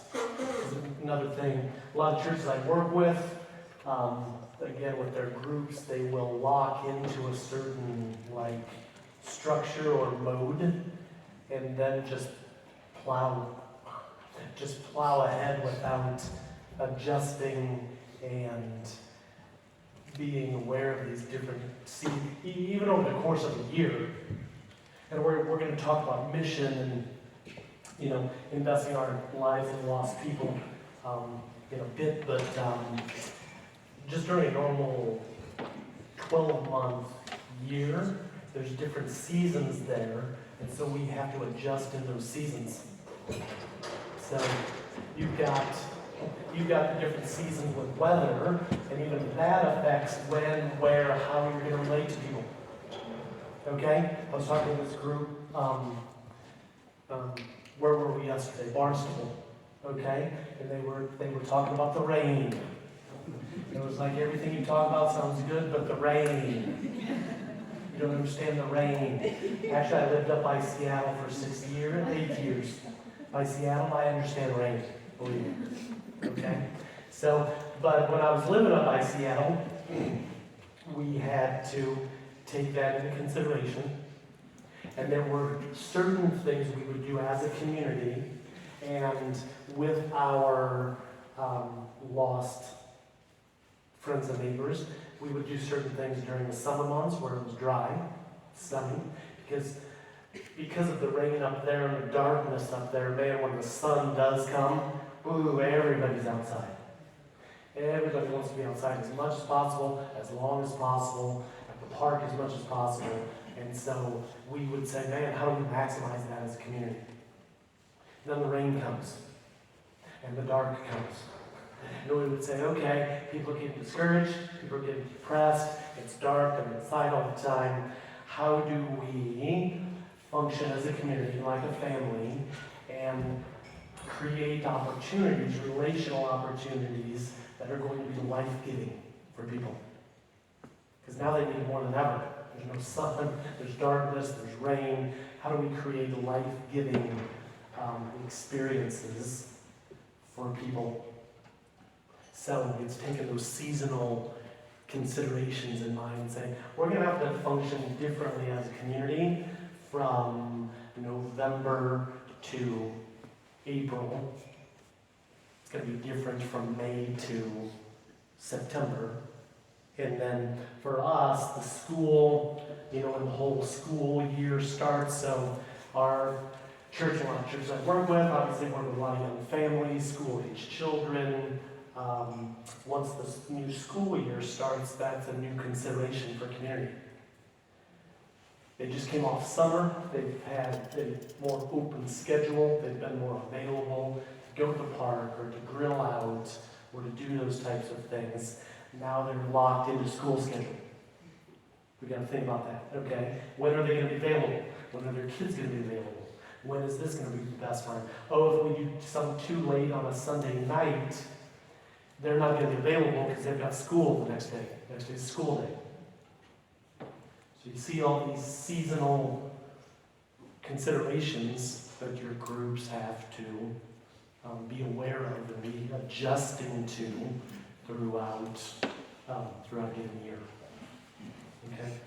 I just wondered if you had any comments on how people's personalities play into this sort of stuff, specifically, I guess, extrovert, introvert, because often these things feel like extroverts telling us how easy all this intentional relating is. Yeah, great question, and I love when people ask that question because, so I'll answer that, and then there's another big idea to connect to it. I think this, again, organizing our churches in this way, and communities in this way, that look like a family, I think, the introvert-extrovert thing, I think is perfect for that. Because both need each other.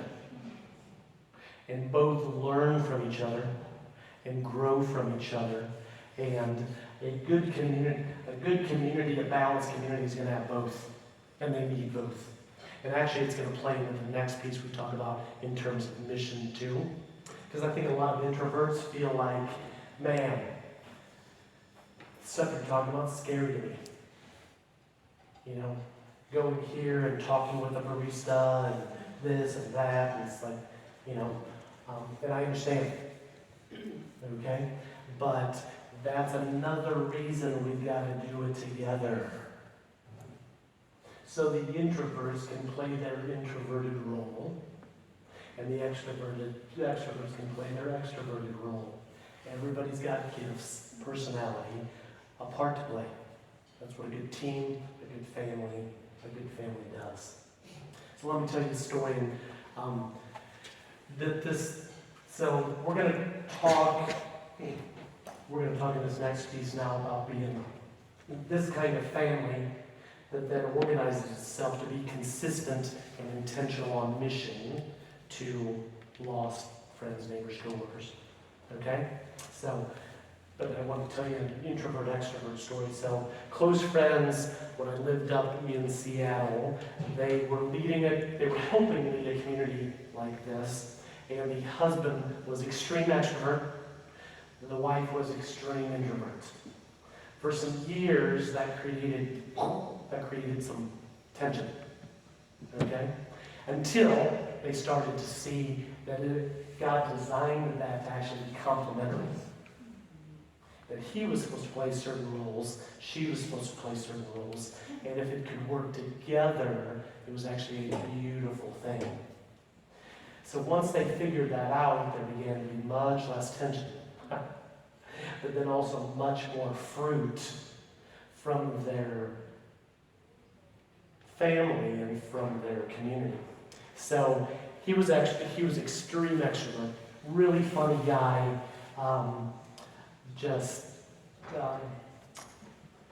could go into any situation, meet people quickly, and just that kind of person. So basically, this guy knows everybody in the neighborhood. Okay, 40 neighbors. Knows them all by name, has met them, has laughed with them, like, knows the whole neighborhood. So if they would organize a party or grill out in their backyard, he would want to invite like 30 people. To him, that sounded like good news. Okay? Get the whole neighborhood there. I know the whole neighborhood. I love the whole neighborhood. Let's get the whole neighborhood there. Not so much for his wife. His wife would say, how about 4 people?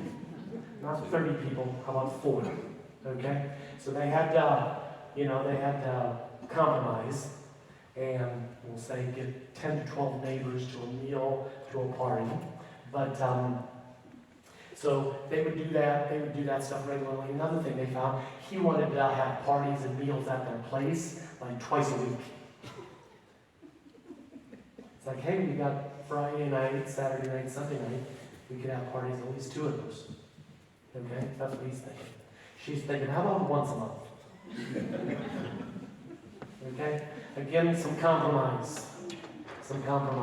They found a middle way that worked. But well, at one point they stepped back and they said, where have we seen the most relational fruit, the deeper, life-changing fruit in relationships with our neighbors? And so they, and this was really encouraging for her, they found that most of the significant life change they were seeing was because of conversations and relationships she had with a smaller group of those people. Because that's what introverts usually do. They go deeper, they're more thoughtful, they're more careful, they're more just sensitive, they're more heart-oriented than the extrovert that is out there to a lot of people, more superficially, usually, okay? But those people wouldn't have got in relationship with her if it wasn't for him. Because she would have been hunkered down at home and they wouldn't have had any parties or meals or fun. Okay? So, but this became an awesome learning not only for them, but then for their community, but then actually for our whole church as we began to appreciate the beauty of both sides, introversion and extroversion. Okay? So, how that plays out in a community like this, I think is, it's what both sides need. Men and women. Okay? For all you women, I think as we build communities like this is the most empowering, it's the most empowering thing for women who all, I mean, you guys know, they have often been underappreciated.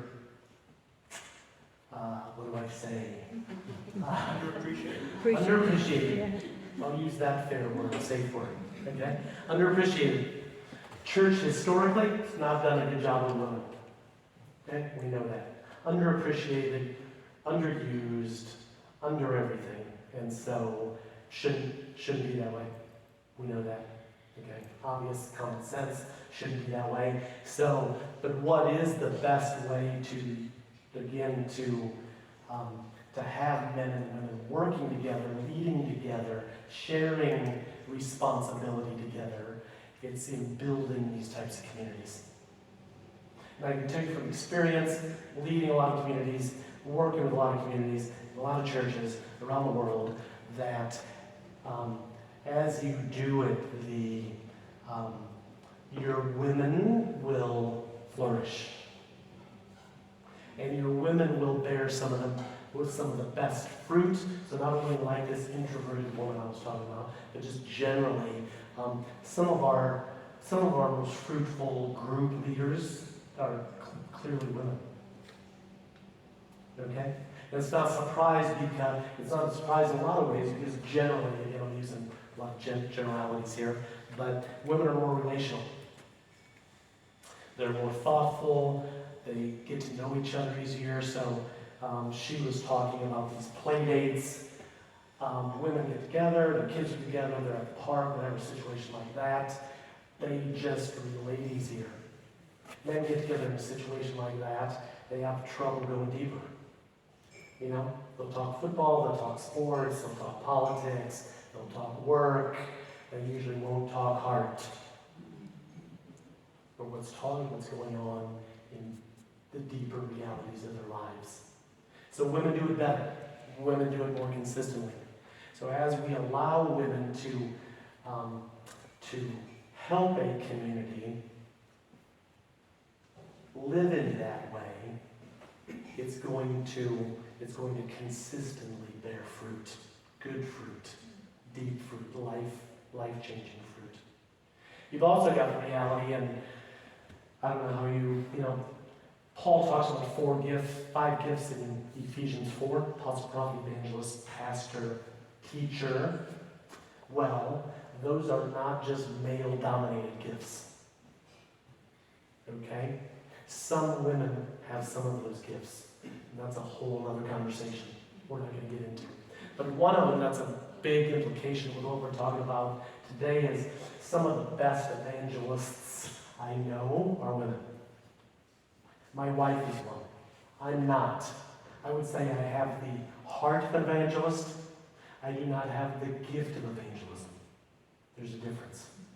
I am motivated to go out and love lost people with every day of my life. You've already heard that. So I've got the heart of an evangelist. I don't have the gift of evangelism. Let me tell you what I think the gift of evangelism looks like. When my wife goes out in her daily life, this is what happens. She'll go to a park and take my 8-year-old son, and when she goes, she's just turned on.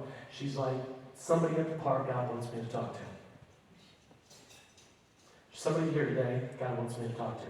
So she'll, pray, look, discern, figure out who that is. And then she'll go to that woman, and within 20 minutes, the conversation she gets into with these women for the first time, the woman will be like sharing like deep, hard struggles. And my wife will come home and say, yeah, I took Zach to the park and met this woman for the first time, and she's got cancer and she's got a really hard time, and this and her marriage. It's like, how did that happen? You met her for the first time? You talked with her how long? And she told you what? You had one conversation? But it happens all the time. We've got a woman connected with our missional community right now who my wife met in a checkout line at the grocery store. You know how much time you have in the checkout line at the grocery store often? Like 2 minutes maybe. So she's in the checkout line. She sees that this woman has, this is when our son was a little younger, but this woman has a son about the age of our son. So she asked her, hey, how old's your son? Struck this conversation. They're putting their food up on the thing. It's rolling through. Conversation's continuing. She's paying for it. Now she gets to the end of the thing. And the conversation's continuing. And then the woman's going through. And they get to the end. And they keep talking.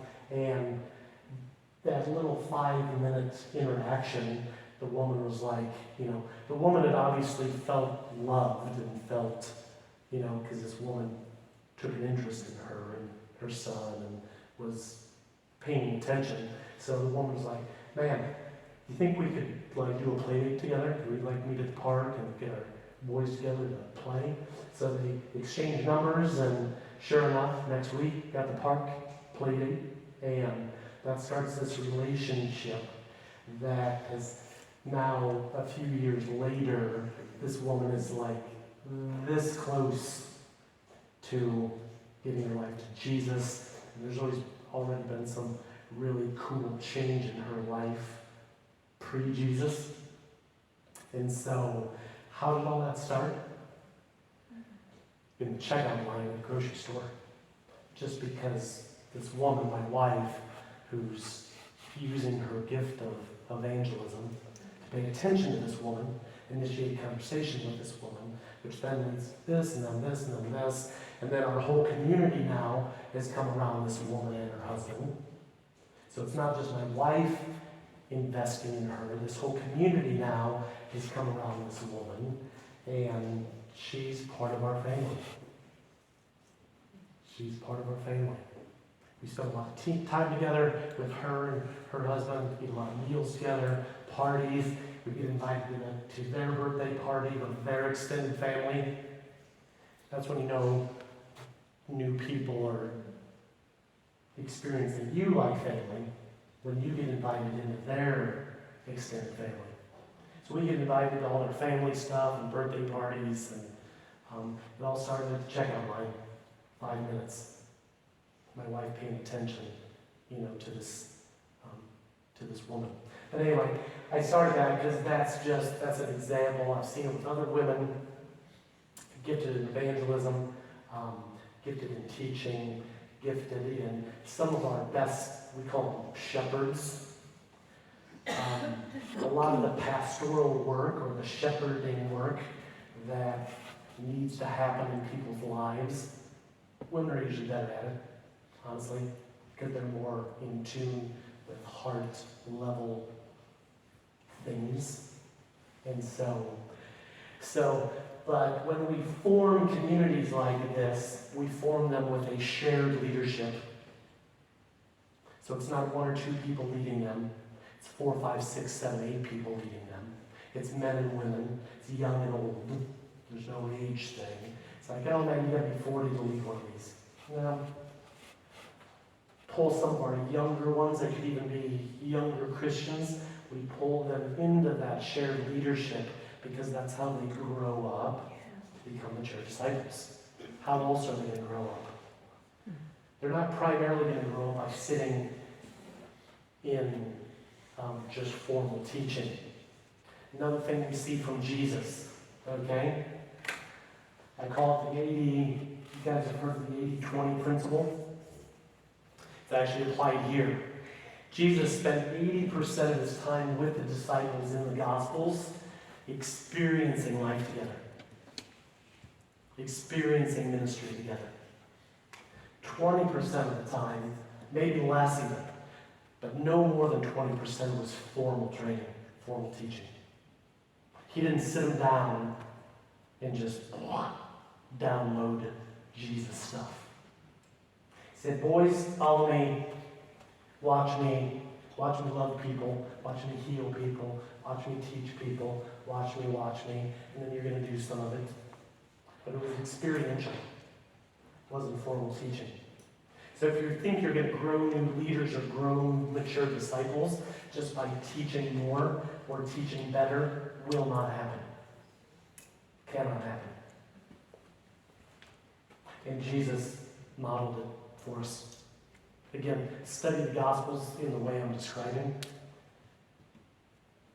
Looking at the experiential versus the formal, and that's what you will find in the 4 Gospels. So that's what we have to do in our communities.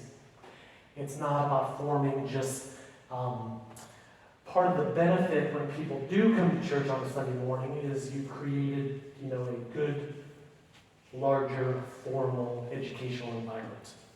There is some value in that, but only this much value. Okay? If you want to see people in your church and your groups grow up to become mature disciples, they're going to have to be part of a community that's living life together, experiencing life together, learning to put Jesus at the center of everything. But it's experiential. Most people, and all of you, learned most of what you know practically in day-to-day life. You learned it by watching. You learned it because somebody modeled it for you. How did you learn to brush your teeth? Did you read a book about it? How did you learn to go to the bathroom? How did you learn to clothe yourself? How did you learn to make cookies? How did you learn to drive a car? How did you learn? On and on. How did you learn to lay bricks? Did you read it in a book? Was your internship just a stack of books about bricklaying? Not at all. Okay? My family's in construction, so I learned construction things by watching my dad and watching my brother. And then I did some of it. And then I made some mistakes. And they helped me fix the mistakes. And I got better. And I did it some more. And then I watched some more. Same thing in the Christian life, everybody.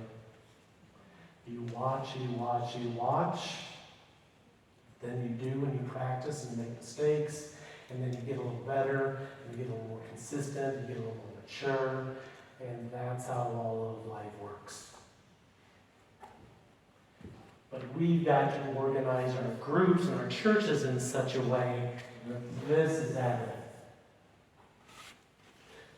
For a long time in a lot of churches, it's been flipped. I work with a lot of churches, I told you, that have this flipped.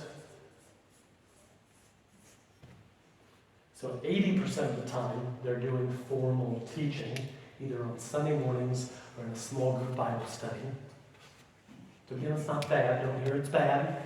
I didn't say that. I'm not suggesting that. It's not bad. It's just limited. It's just limited. Because most people learn most of what they do, and most of what, again, becomes part of their heart motivation through experience. Not through you being an amazing teacher. So teach amazing 20% of the time. Teach amazing. And then you gotta have your people go do it, go live it, go practice it, go reproduce it. Teach it and then practice it, do it, live it. 80-20, 20-80. Okay? Anyway, how do we get off on all that? Introvert, extrovert, men and women, but good, very important. Okay? I wanted to, this kind of plays into the family piece as well as the mission piece, but I already talked about the time, like, if you think you're going to make mature disciples a few hours a week, you're mistaken. Can't happen. Jesus didn't do it that way. Nobody in history's done it that way. Can't happen that way, okay? It takes time. So, where's that time going to come from? Part of it, again, is a heart thing, where we have to help our people make different choices that are not driven by the world, but are driven by Jesus. People have more discretionary time than they think. And I know because I talk to people all over the world. Let's be honest. A lot of people waste a lot of time, or use a lot of their time for less than Jesus things.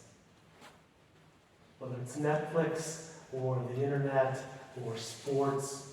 People, I'm a big sports guy, okay? But it can become an idol, where you're spending too many hours a week watching highlights, checking scores, checking the statistics, all of that. Any sport can become an idol, okay?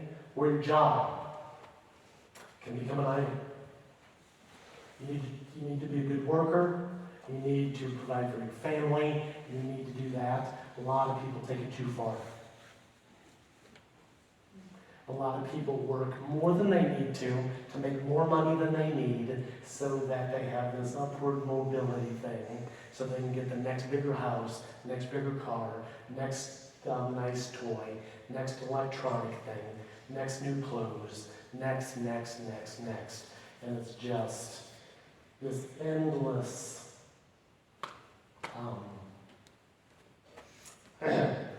this thing that never ends, where we're just striving for the next bigger thing, nicer thing, longer vacation, all of that. It's not a Jesus way, okay? We need some things to live. We need some houses to live in. We need some cars to drive.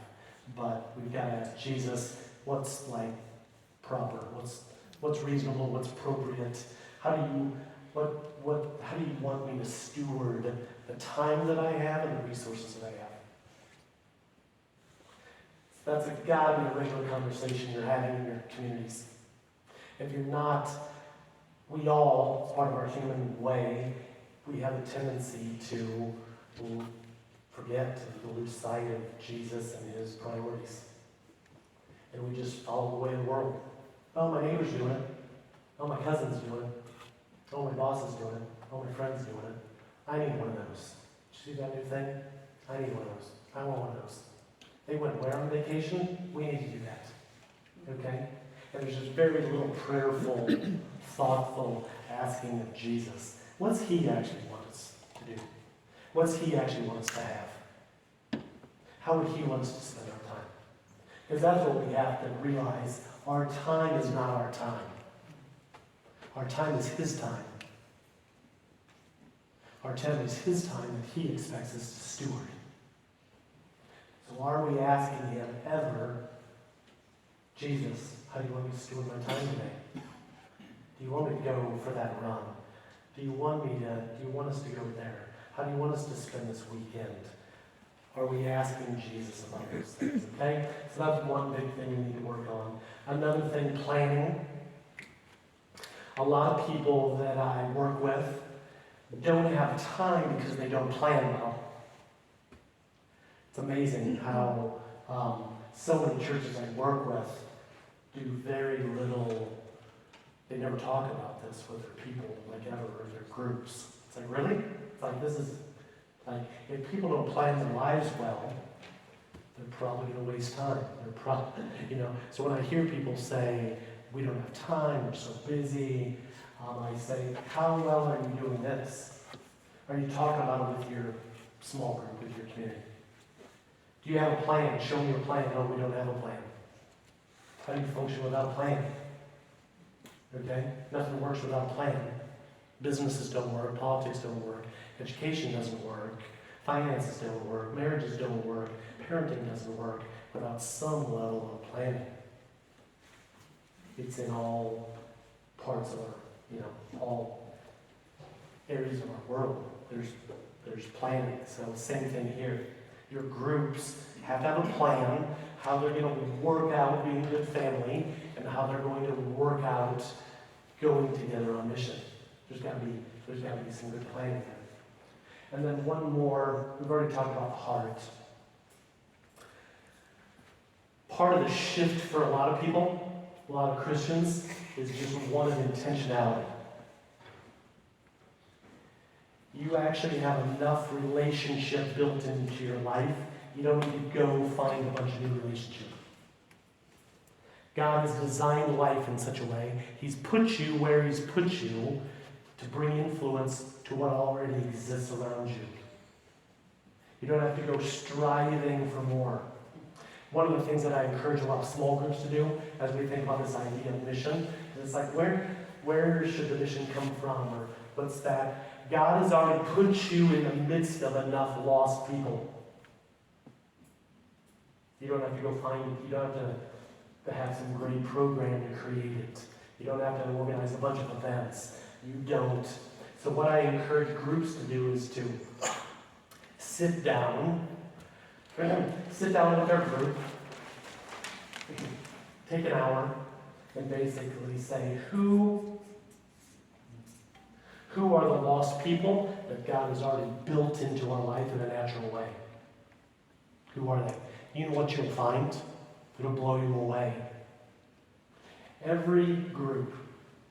So if I were to do that with you, if we had time today, wouldn't matter. Every group, any group in your church, any group in all these countries that I've imagined, because I've, again, worked this out in other cultures and other places, but the average group of, say, 8 to 10 adults, okay? So we'll just say average size, might be a little bit on the small side for the average small group. So we'll say 8 to 10 adults.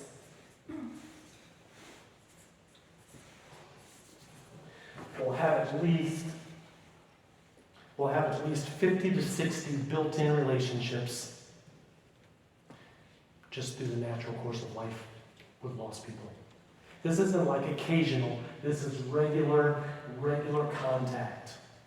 So this is neighbors, co-workers, people that they play football with, at the park, or who cycle with, or run with, or mom's mom play date thing, but the average small group will have 50 to 60 non-Christians built into it without trying, without even being aware of it.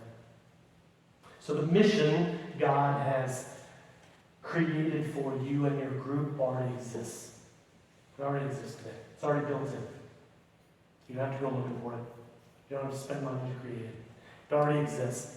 So what you need to do with your group is to pray and discern who from the 50 to 60 should be the priority. Because you can't love 50 to 60 people consistently very well. It's too big, it's too many. Okay? Group of 8 to 10 adults, I believe, has the capacity to love maybe 10 to 15. 10 to 15. So community says, okay, God's placed us in the midst of these 50 to 60 people. Who seems to be the good soil?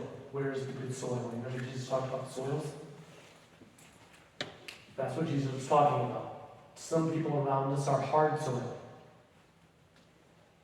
And there's a lot of mystery in that. Why are they hard soil? Some of it is the soil with the weeds. You remember, okay? Not sure what's all involved there, but Jesus said it, okay? But some of the soil is good soil. Some of the soil is ready to receive the truth about Jesus, the good news about Jesus. There is soil in each of your neighborhoods that is good soil and ready soil. There's good soil and ready soil in each of your cities. There's good soil. So we need to pray and discern and ask Him, who is the good soil that you want us to prioritize, give our best time to, give our best prayer towards, invite to the next meal, invite to the next party. Who are those people? Okay? Let me go back a little bit because I want to make sure, again, I want to keep this connected to Luke 5. So we see this awesome call with these fishermen, but then I love how it plays out immediately after. Okay? So if you look in verse 11 and 12 there, which I read, he said, hey guys, you guys have been fishing for fish. Now you're going to fish for men. Now we're going to go fish for men, and we're going to go fish for men together. Such a powerful moment when he's basically giving them their life calling. But what's amazing, do you see, it says as soon, so their boat is out in the water, right? They just caught these fish, the boat's out in the water. It said as soon as they landed, as soon as the boat hit land, as soon as it hit the beach, as soon as the boat got there, they left everything and followed him. How amazing is that? Didn't do anything else, didn't go anywhere else. They immediately, it's like, Jesus just gave us our life calling. Let's go. There was no hesitation, there was no questions, there was no other distractions. He gives them this awesome calling. Hey guys, we're going to go fish for men. Here's your life calling. Boat hits the land, boom. Like a cannon. Boom. Shoots them out there and off they go. And so in the next verses, that's what we read. They begin to go fish for men. He didn't actually sit them down for a 6-month training program. The fishing for men was the training program. He didn't do any formal training with them at that point. Okay? So let's just, these guys are like baby Christians at this point. Okay? But they're ready to begin together, not alone, together to fish for men. It's true for all of us. Each one of you. And every person that sits in your churches, every person in every group you have, that is the same call Jesus has on their lives, your lives. It's the same expectation. Drop your nets, drop anything that could distract from following my purposes, and let's go together as a family and fish for men. So it's our calling, it's our expectation, it's our identity, it's our life purpose. Every follower of Jesus every disciple of Jesus. And like I said, his discipling and developing of them was not, most of it was not formal. Later we will see him have those teaching moments. Later they will spend some time at the temple. Later he will sit them down and they will have a good old Bible study. Later. But actually after they've gotten their first good dose of experience, their first good moments of loving people, serving people, sacrificing for people, being in a relationship with people very different than them. That was a priority for Jesus. Getting them out of their comfort zone, getting them around people like tax collectors. So Jesus' priority was to get them out with people, loving people, helping people, serving people. And then he did a bit of formal teaching. And then they went back to the experience. Okay? So we've got to first remind, encourage, call the people in our groups to their calling, to their identity as family, on mission as sent ones, as ambassadors, as witnesses. So it's something we've got to be talking about consistently, but then we've got to organize our communities in such a way to make that possible.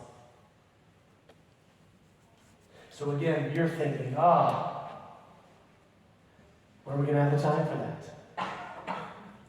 How are we going to do that when it's raining? Okay? All the excuses. And I would bring you back to say, if he has called us to this kind of life and this kind of purpose, he's got ways to. That's what I told the guys in Barnstable yesterday. It's like, come on, guys. You're considering this call of Jesus, to be his sent ones, to make more disciples. And you're going to use rain as an excuse. Don't you think he's bigger and smarter and to figure that out? You can't figure out ways to be good missionaries in the rain. So it's so easy. We're just so quick to make excuses, aren't we? The rain or the busyness or my kids or the money or the time. We're just so quick to make excuses. Rather than coming back saying, Jesus has called us to this. He's given us this identity as his sent missionaries. So, how do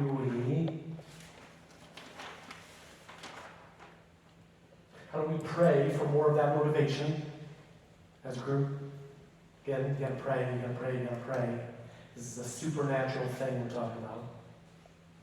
It's not a strategy, it's not okay? It's a way of living. It's a supernatural way of living with Jesus at the center. So it's that first. But then how in our context, whether it's Barnstable or Dawlish or Plymouth or all these names I've learned in the last 2 days, Exeter and Exmouth, and am I doing good? Yeah. Okay. All those places,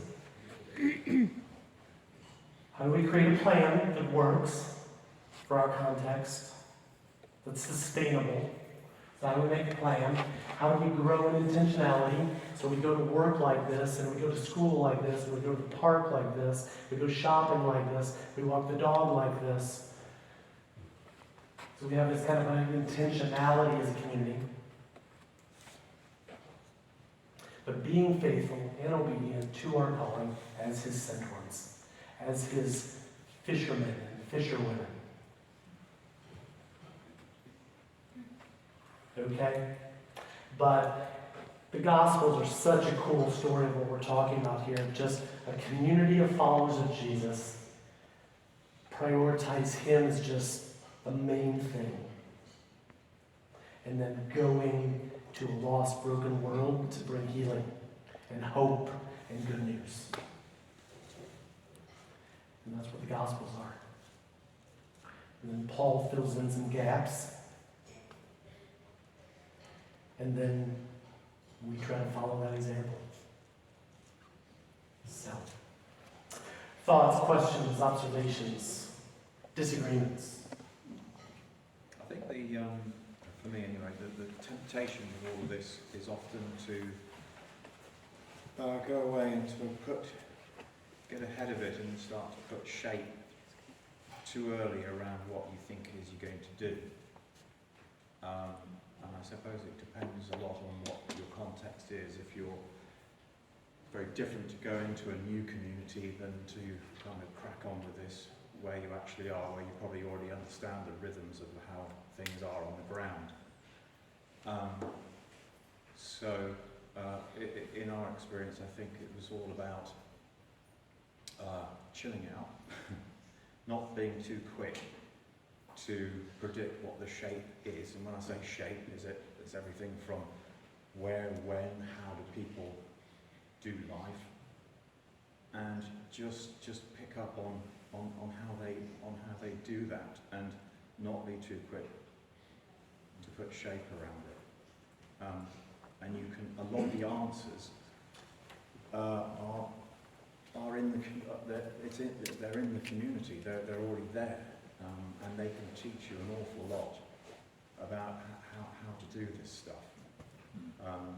In our experience, you know, they already leave their doors open. They already serve each other beautifully that we've never experienced before.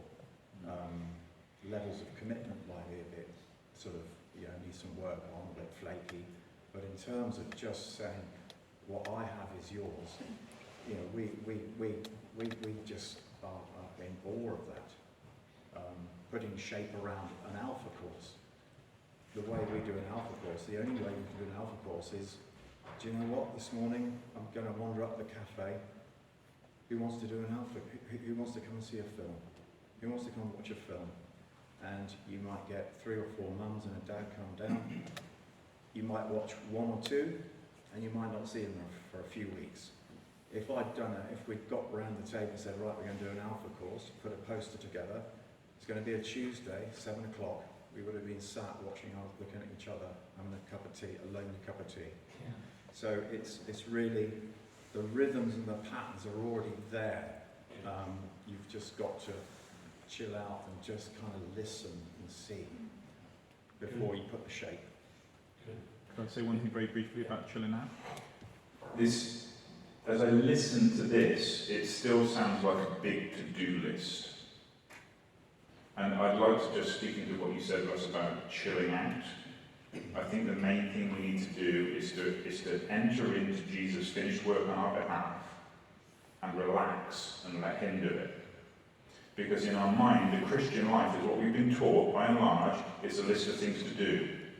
Am I praying? Am I reading my Bible? There's a massive guilt trip. And when we get into, we don't need missional community to work. We don't need it to work. That's the wrong question. We get asked that a lot. Is it working? Will it work? It's the wrong question. Doesn't matter. Is it the right way to live? Yeah. We sow and water, we give the growth to him. It's actually living authentically, living generously, being able to look Jesus in the eye and say, we tried to do what you said, and we left the rest to you. And actually ironically, then you see the growth. Because we're not making it about us anymore, because as long as there's a to-do list, it's about what we're doing for him, rather than what he's doing through us. So I think we do need to relax, chill out, get into this lifestyle thing, and Jesus promises if you lose your life, you will find it. And it seems like a massive cost to live this way. That's not our experience. We are less burdened than we've ever been. Yeah, that's a great way to say that. I think another way to describe what we're doing here is not it's not a project, it's not a program, it's not a strategy, it's not a structure, it's a quality of relationship. It's a way of relating. It's a way of relating as Christians, as family. And then it's a way of relating to lost people, which is just an extension of family. So even when you're describing that little bit there, These types of things we're extending to others outside the group to invite them in to the same quality of relationship. That's what it is. That's what it means to invite someone to follow Jesus. Come follow Jesus at the center of your life with us. That's, again, isn't that what we see play out in Luke 5 and beyond? And so it's a quality of relationship. It's not a program, like Mark said, not a to-do list to pack our schedule with. But it's a different way of approaching relationship. Approaching a relationship with lost people, approaching a relationship with each other as Christians. Yeah, I have a question about the 2080 relationship that you spoke about. And not at all to challenge the value of the experiential learning. But I don't see the 2080 relationship so clearly in John's Gospel as I do in Matthew, Mark and Luke. So that there's a sense, it seems, in John that Jesus predominantly spends a lot of time inputting, teaching to the disciples. And again, in terms of the disciples' experience of following Jesus in Matthew, Mark and Luke, there are occasions when they call Jesus Rabbi, which is teacher. Yep. And that, again, is not to challenge the thought that he teaches through shared experience with them, but it might suggest that he teaches in a more formal way as well. And so really I value your comments on that. Yeah, totally agree. Again, not rabbi, teacher, absolutely. It's a key component of it. What I'm saying is from what we know, and again, the whole story is not there, but from what we can deduce, I'm talking about like, if you were to take the number of hours that they lived, where they went, what they did, town to town, here, there, this with Matthew's house, just that. If you were to look at the time, literally the number of hours invested in different ways, the 80-20 is what we find. But again, the 20 is a significant number of hours spent doing a significant amount of teaching. So don't hear under teach, or it's a important thing, okay? And I don't even care about the 80-20. Just historically, I think we've been way out of balance. Can you agree with that? Absolutely. Okay. Historically, we've been way out of balance. Formal teaching versus the experiential. And we know it from his example, but we also just know it educationally. If any of you have been in education or studied education or read about education, it's an educational reality also. So anyway, our groups, need to teach hard, need to be deeply rooted in the Bible. So we've got to have a consistent, clear, strong, deep Bible component to all of this. Basically, I'll say it like this: when groups are always looking for helpful handles or helpful processes, so I try to keep it real simple, and I just say,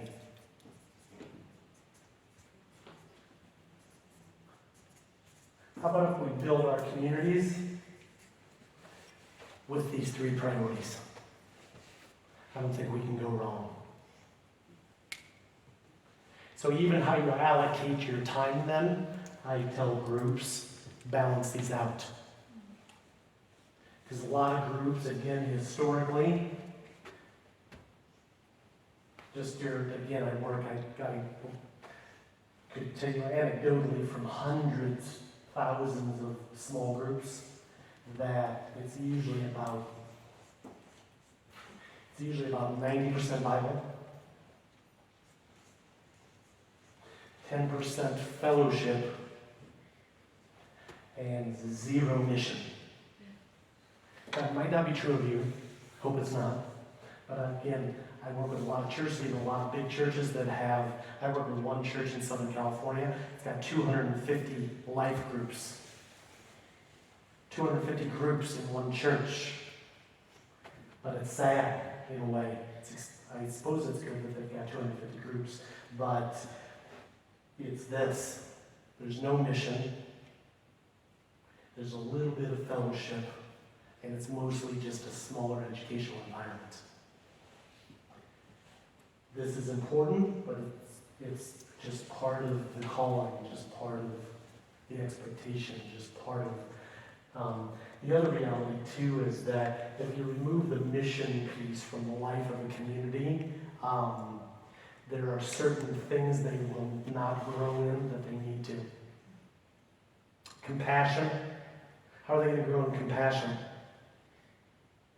How's a community of people going to grow in compassion if they're never out with people that they need to be compassionate towards? Does that make sense?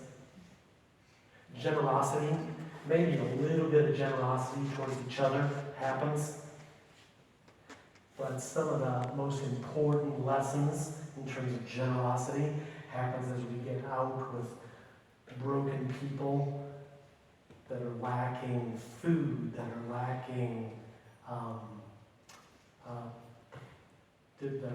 lot of things. So my communities over the last 10 years, we've worked with a lot of single moms. So our communities have basically functioned like a dad to those women. Well, we have played a role like a husband and like a dad for those women and their children that didn't have that male person in their life. Doing all the things that a husband or a dad would do. Teaching them things, taking them places, being an example, having certain conversations where that was lacking. How would I learn those things if that's not built in as a significant component of our community? I can't learn to do that just by studying the Bible. I can get some ideas, I can hear what Jesus said about it, but I can't really learn it, grow in it, be convicted about it, have my heart gripped by it until I'm with those people. So we've got to get our communities with the lostness, with the brokenness, with the discouraged, with the sad, with the orphan and the widow, with all of them. We've got to get our people and our communities right in the middle of it if we're going to grow people up to have big, generous, compassionate hearts. You're not going to teach it into them. So that model is really helpful and what we've drawn there, Bible, family, and mission. I'm just wondering, are you going to be talking about some of the expressions, some of your practical experiences of how your groups are set up and how we apply that in terms of balance so that we don't end up with the flip side of that, which is just a social club that never gets round to proclamation or teaching, because if we're not careful, we can get that flip as well. So we've got examples of how you get that, if it is in balance or not, whatever. Are you going to talk about that this afternoon? yes, yeah, perfect. Yep, this afternoon, all those practical workings. Good. So we're going to have lunch at 1 o'clock, so we've got 15 minutes. So have them. So around your table, okay? Around your table, I want you to just talk about some of this. You could talk about what's been challenging so far. You could talk about practical things you already feel like, I think we need to adjust this. I think we need to have this discussion with our group next week. So I want you to talk around your tables about what some of those things you're kind of sensing, feeling, thinking about what we've talked about so far, either in terms of family or mission. Okay? Talk about it, and then for the next 15 minutes, then we'll go to lunch. Do some quick fire responses.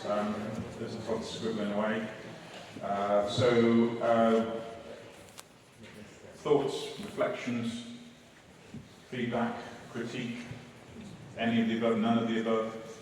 What have you been talking about in your groups? Yeah. So, something that's just come up on our table actually, to talking about these groups. Can you give her the... Yeah, sure. Yeah, hold on, Ross. Yes, that helps. I don't always hear what people are saying when they're in a group. Just talking about groups and how they operate. And knowing with Mark and Joe's group the patience you have to have. You don't expect to be creating disciples or Christians every time. And the sowing, the amount of sowing that goes on. The sowing is all about these things here, isn't it? The grace, the love, the support. And it may take a really long time to actually get any fruit. And that's where we have to learn patience as well.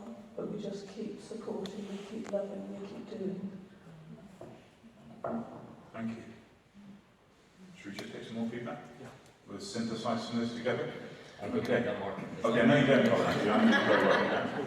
Yeah, I was really struck by what you said about in our group of 8 to 10 people, we already know 50 or 60 people. You know, Ruth and I are always thinking of, oh, what can we put on now for the community? What can we do now? But yeah, we do know a lot of people that are non-Christians, and we should be focusing on them instead of outreaching. And also the bit about being an introverted wife and an extroverted husband, that really struck a chord. Very good. Colin, we devoted a lot of our time in years gone by to an event-based ministry. And we came to a place where we realised that, you know, that's the obvious place to start when you don't know what to do. But it's almost like an admission that we don't know anyone. So we need to produce flyers and invite people in cold that we've never met. And we devoted 6 years of our life to that. And we saw almost no fruit. Yeah. I see something about that. Yeah. But don't hear that there's not a place for a good event. You know, a bigger, good event. There is a proper time, a proper place, a proper way to do that. But again, those things will always be much better if they are supported by communities who invited those people to the event. Yeah. And are going to follow up with those people from the event. The event's just one good step. So do some good things, good events. But if most of the invitations are coming from the communities, then those people are naturally going to follow up with those relationships after, you know, so it's just one more step. And I think it's redefining what we consider to be an event. So back at the end of the summer, we invited our missional community to invite their friends to a gathering at a country park. Okay, we were there 10.5 hours together. That's not an event, that's a family. Call it an event if we like. So it's just redefining that in our minds. More. What else? I heard you talking, so I know there was something going on around your tables. I don't believe we have a room entirely composed of introverts. Yes, sir. Thank you very much. My point of view is in working with disciple-making movements, and I see that this is a balanced way of that this is lacking in some of what's going on. So I think that if that were balanced, if we, with what we're doing, we had this as well as a structured disciple-making movement where it is quite task-oriented. What does God want you to do from the Bible? And then next week, what have you done with what? So there's those cogs. That's the way the disciple-making movement works, is because you relate what outside to the group, and then it's passed on. So there's a movement there. So I think that if together with that more task-based, we had this as well, I think they would go well together. Great. Thank you. Thanks, Ian. I don't need the mic, but I'll shout. Okay, It's fine. I think I can confidently say God gave us quite a clear mandate, I suppose, if that's the right word. And it was very simple. It was just prayer, Bible, and friendship. I don't think you'll ever meet anybody who won't say yes when you ask them if they want prayer. So it's just stepping into that. We all like to. We think, as we've already demonstrated, we're surrounded by friends, Christian and non-Christian. And in terms of Bible, the Bible is just the next step from the prayer or the friendship. Or now and then, sometimes it comes first. It depends who you've bumped into. You're in a situation and there's a verse for that. But prayer, Bible, and friendship is so simple, and it can happen anywhere. On the steps of a cafe, out running, wherever. I mean, as I was sharing just here, some of the people that have come to faith in our missional church plant, the first time they've ever stepped into church was their baptism. Everything else, the prayer, the Bible, the friendship, came on the cafe steps, sat on a log in the woods after a run, just out there. So lockdown for us was probably a very fruitful time. It was the opposite to all the other, most of what I was hearing from colleagues back home. Awesome. Very good. Sorry. I want to jump on something here quick. I was going to talk about this after lunch, but he brought it up, so but the friendship thing is big. One of the things Jesus was accused of, but it was a good accusation, was that he was known as a friend of sinners. Yeah. That should define us. Is your group known as a friend of sinners? Is your church known as a friend of sinners? If not, there's a problem. There's an issue. Individually, we should be as families, we should be as groups, we should be as churches, we should be friends of sinners. Interesting, practical. I wrote 5.3 up here.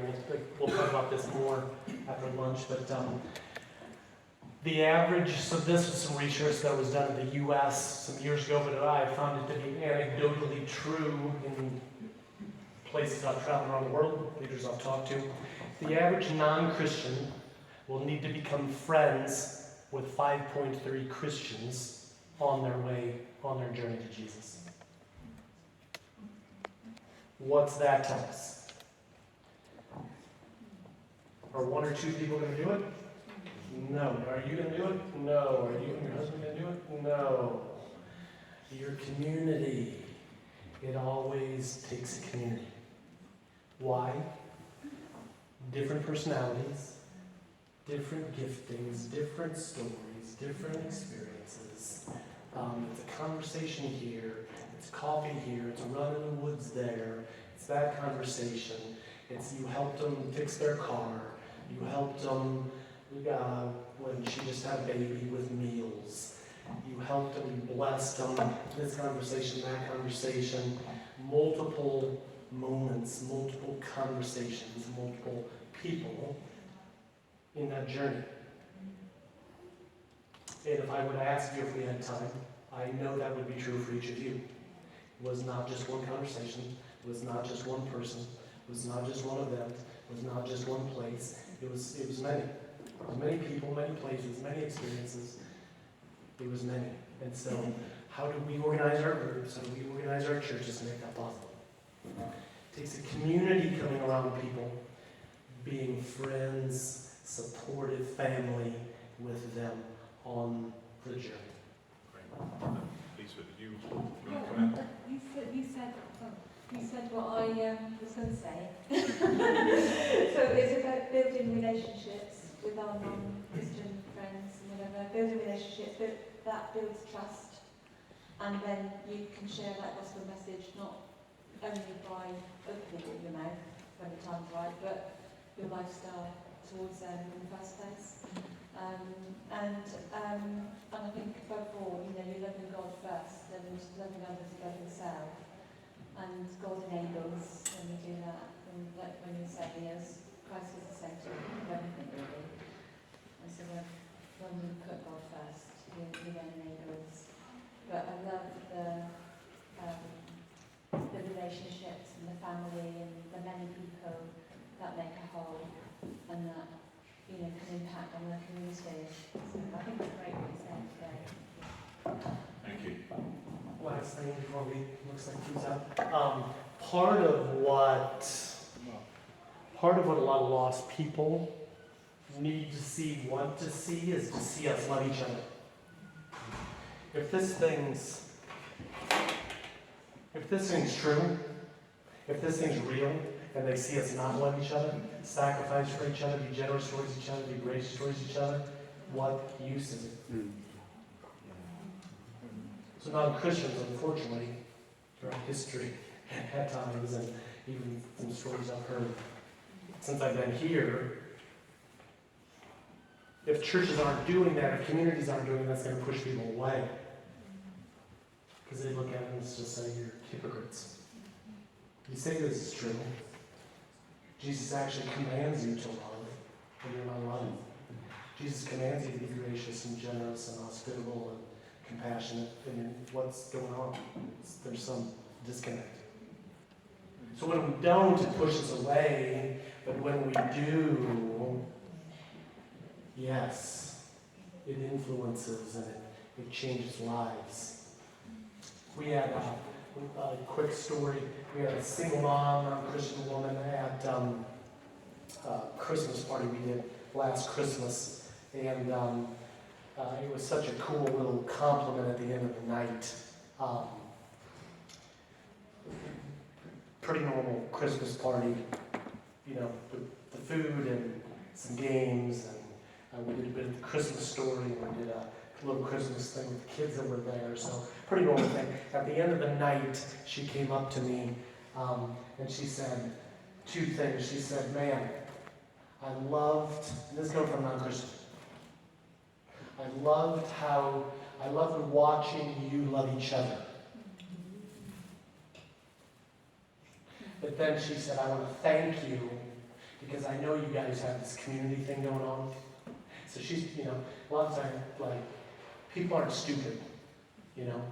They know, they sense and they feel, you know, what's going on when we live life together as a group. And so she said, I see you've got this group of people living life like this, and man, you love me so well. Because you could just love each other well and exclude people like me. But I love how you love each other well, and thank you that you've invited me into that, and you're loving me and my son so well. And again, this is a single mom, no husband. Life's not easy. She's not getting the kind of love she needs on a daily basis. So she comes into this community, gets some of that love. Man, it's life-giving for her. So. Next. Thank you. I was just pleased that a gentleman mentioned about prayer. For me, the whole source of the power that comes from the Holy Spirit is in that time of prayer, and how much and how important is it to us personally each day.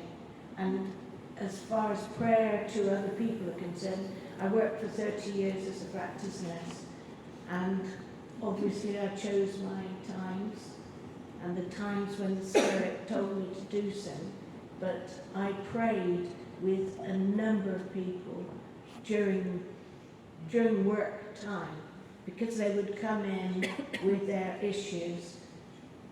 But I found it outside as well, that it's amazing when you get a situation just in the street and you start talking with somebody.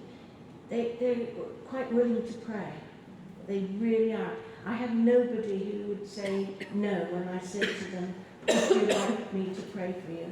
In fact, 10 years later, I went to Builders Merchant and I went up to this lady, hadn't recognised her at all, but she said to me, do you remember 10 years ago you prayed for my daughter when you were in the surgery? And I just think we've got to be more intentional in prayer and in our own personal availability to the Holy Spirit to allow us to be creative. Yeah. Awesome. Very good, very good. Guy, would you come and, Guy's one of our leaders here at Hope Church, and would you come and say grace for us as the food's ready? We don't want the sandwiches drying up. So, you know, we're taking very much a both and approach here as a church. So we're resourcing what we've been doing and seeing that replanted and growing and becoming new and refreshed. And we're doing the new thing, the new thing, as well as the new thing. But bless you both. Thank you. Let's just pray. Father God, we just thank you for the time that we've had together so far. Holy Spirit, we thank you for the way that you've been speaking amongst us, the way that you've been speaking through Todd. Yeah. And we'd just like to ask an extra special blessing from on high for him right now, for the time that he's given to us, for the people that he's ministered to, for the way he's demonstrating the stuff on this whiteboard, for the sacrifice of his family, his wife, his kids. May you just lavish upon them right now an almighty throne room-like blessing, we pray. And for us as we have this food, thank you for all those who have served us today, for those that are in the kitchen, that have been preparing and setting this up. Will you bless them as well? Will you bless this food to our bodies, and may we not take it for granted. We will enjoy the ancient rhythm of eating together and what that will bring through further sharing today. Will you bless that time? Will you bless our conversation further? Will you make some incredible connections between God's kingdom here, the families that are represented here today, I pray. That we can move forward together on mission in our different areas that we do and love each other well. Continue to bless this time and this food, we pray. In Jesus' name. Amen. Sticking with us. What we're going to do is do 2 short 15-minute pieces now. Todd's going to come first and tell you about DNA, our smallest groups within all that we've been hearing about. And then I'm just going to tell you a little, just for putting this in the context of 2022 in South Devon, what we've been experiencing, of what this looks like on the ground. It'll be different to your context, but it's kind of closer than South Africa and other places. So we just want to explain that to you a little bit, tell that story briefly for what it's worth. We're still novices, we're still learning. And then Todd's going to do the final session, which I know some of you are waiting to hear about. How do we do this? How do we actually work this practically? Which is right that it comes at the end, not at the front, because otherwise it sounds like this is how you do it. And that's almost incidental. How you work this out is almost incidental to the heart thing. So it's right that that comes at the end, so Todd's going to finish with that, then we'll have sort of Q&A. And if you need to go, I know some of you got to pick up kids from school and other things, childcare, that's fine, just feel free to walk out, you know, without any embarrassment or anything. And then we can just hang around at the end and chat, and you know, it will kind of come to a close. But before then, we're going to tell you a little bit about follow-up, what this looks like moving forward, because we're not just going to land this on you and that's it. So Todd is nothing if not a coach, a global coach, and he's been coaching us, and I know he'd be very willing to coach you. So Todd will tell us a little about that at the end. But first of all, Todd, you're going to tell us about DNA groups. Yes. Hoping to keep you awake after that. Can you fill your stomachs? I will start drifting a little bit. So trying to keep this exciting. This thing you saw up here, what's missional made simple, after working with hundreds of churches in all these countries for all these years, I've tried to distill a lot of these ideas, stuff we've been talking about today, into resources to help churches that want to live this way. And so that is found at missionalmadesimple.com, and it's a bunch of short, simple tools. So a lot of times I talk with churches, it's like, man, we want to reproduce this. How do we do this with our group? How do we train them? How do we coach them?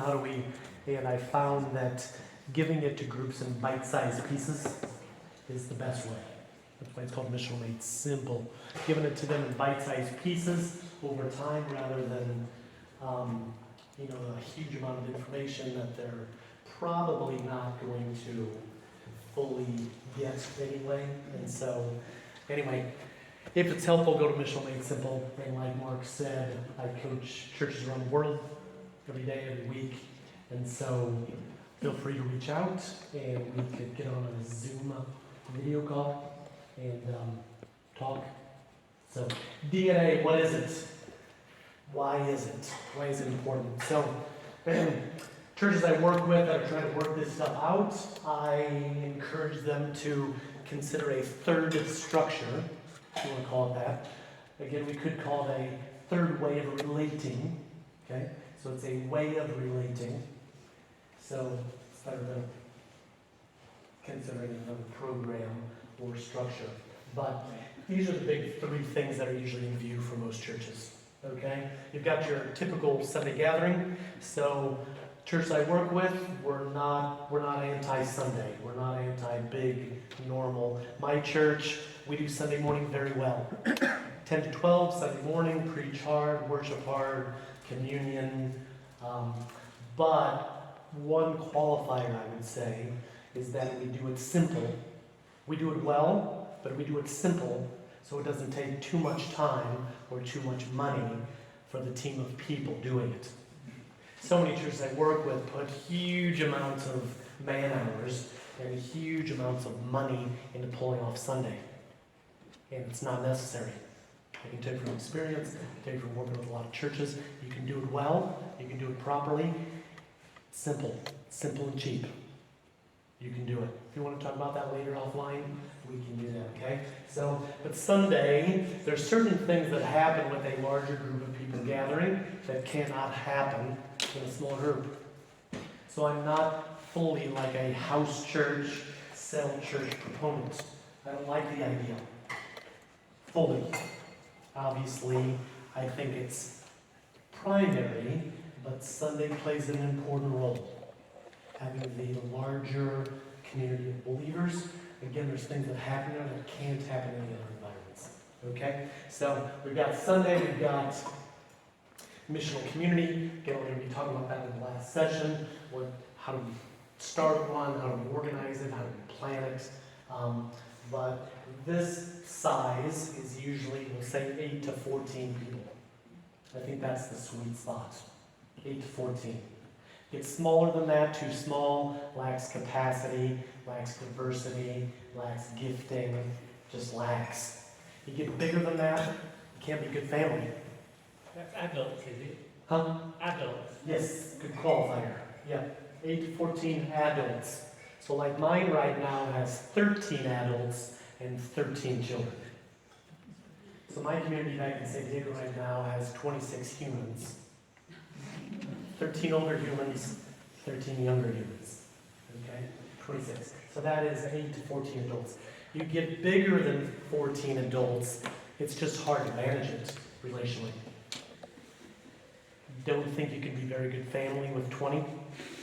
I think you struggle going on mission with 20 because you just, again, you don't have the relational energy to care for the 20 and 5 or 10 others.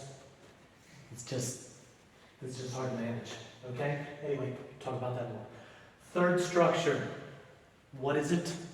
Why do you need it? What gets accomplished there? This is called a DNA group.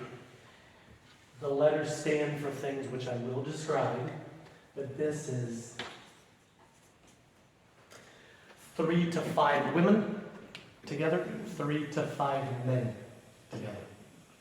Male specific, female specific. Why do you need it? Because there's a whole lot of things that happen in that smaller relational dynamic that can't happen with 12. You guys know.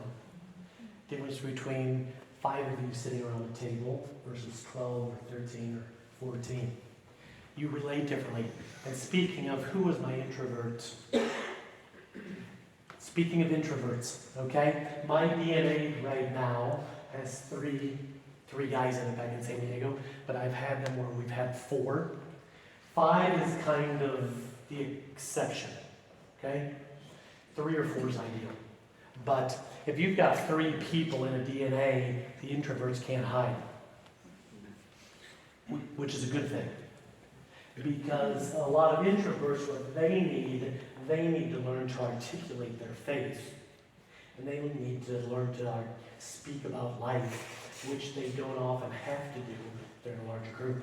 They get to hide. And they will hide. Right? Introverts, you do hide. You will hide. Okay? So the DNA won't let you hide. Okay? That's part of the reason. Why else? There's certain things that women will not talk about ever and shouldn't with men present. There's certain things that men won't talk about ever and shouldn't with women present. Agreed? Agreed. Okay? That's another reason we do it.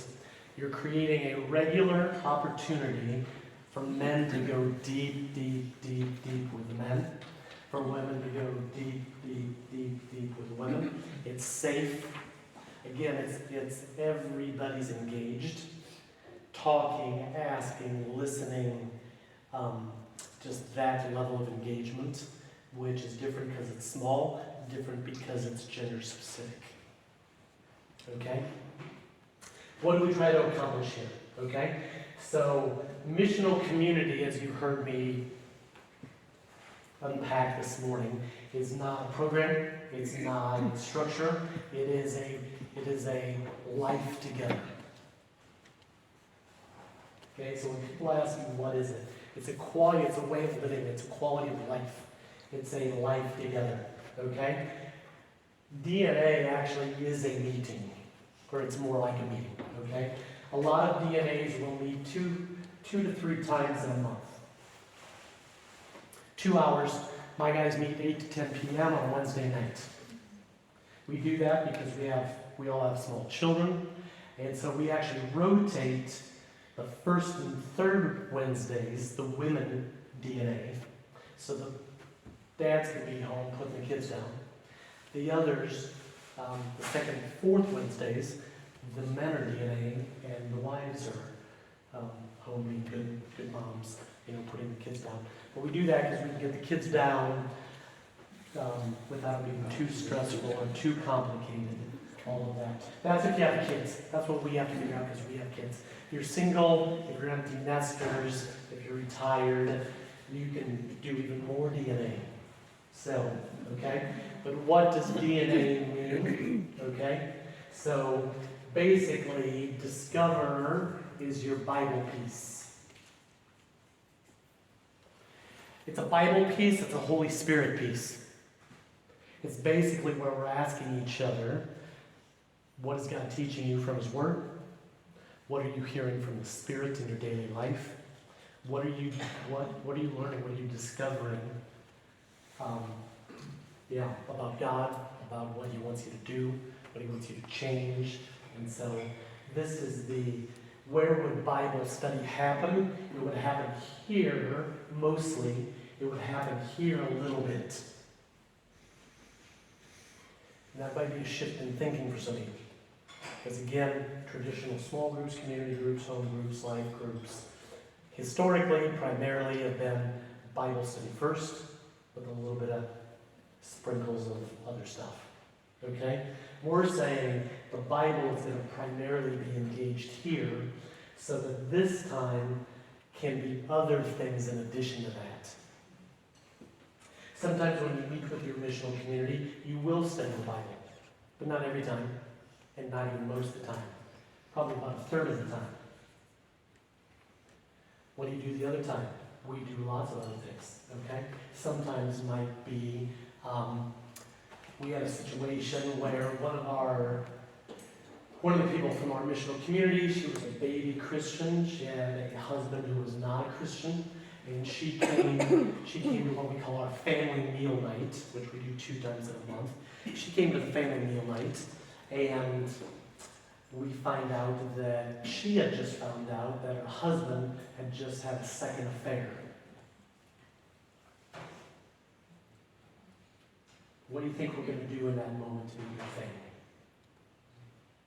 Think we're going to hammer through and study the Ephesians 2 passage we had planned? No. That night was all about her. I can remember the night clearly. The night was all about her, encouraging her, and praying for her, reminding her of her identity, reminding her that she was not at fault for the affair, loving her well. So we spent 2 hours just loving her well. That's going to happen in your groups. You're going to be a good family. People are going to show up certain nights.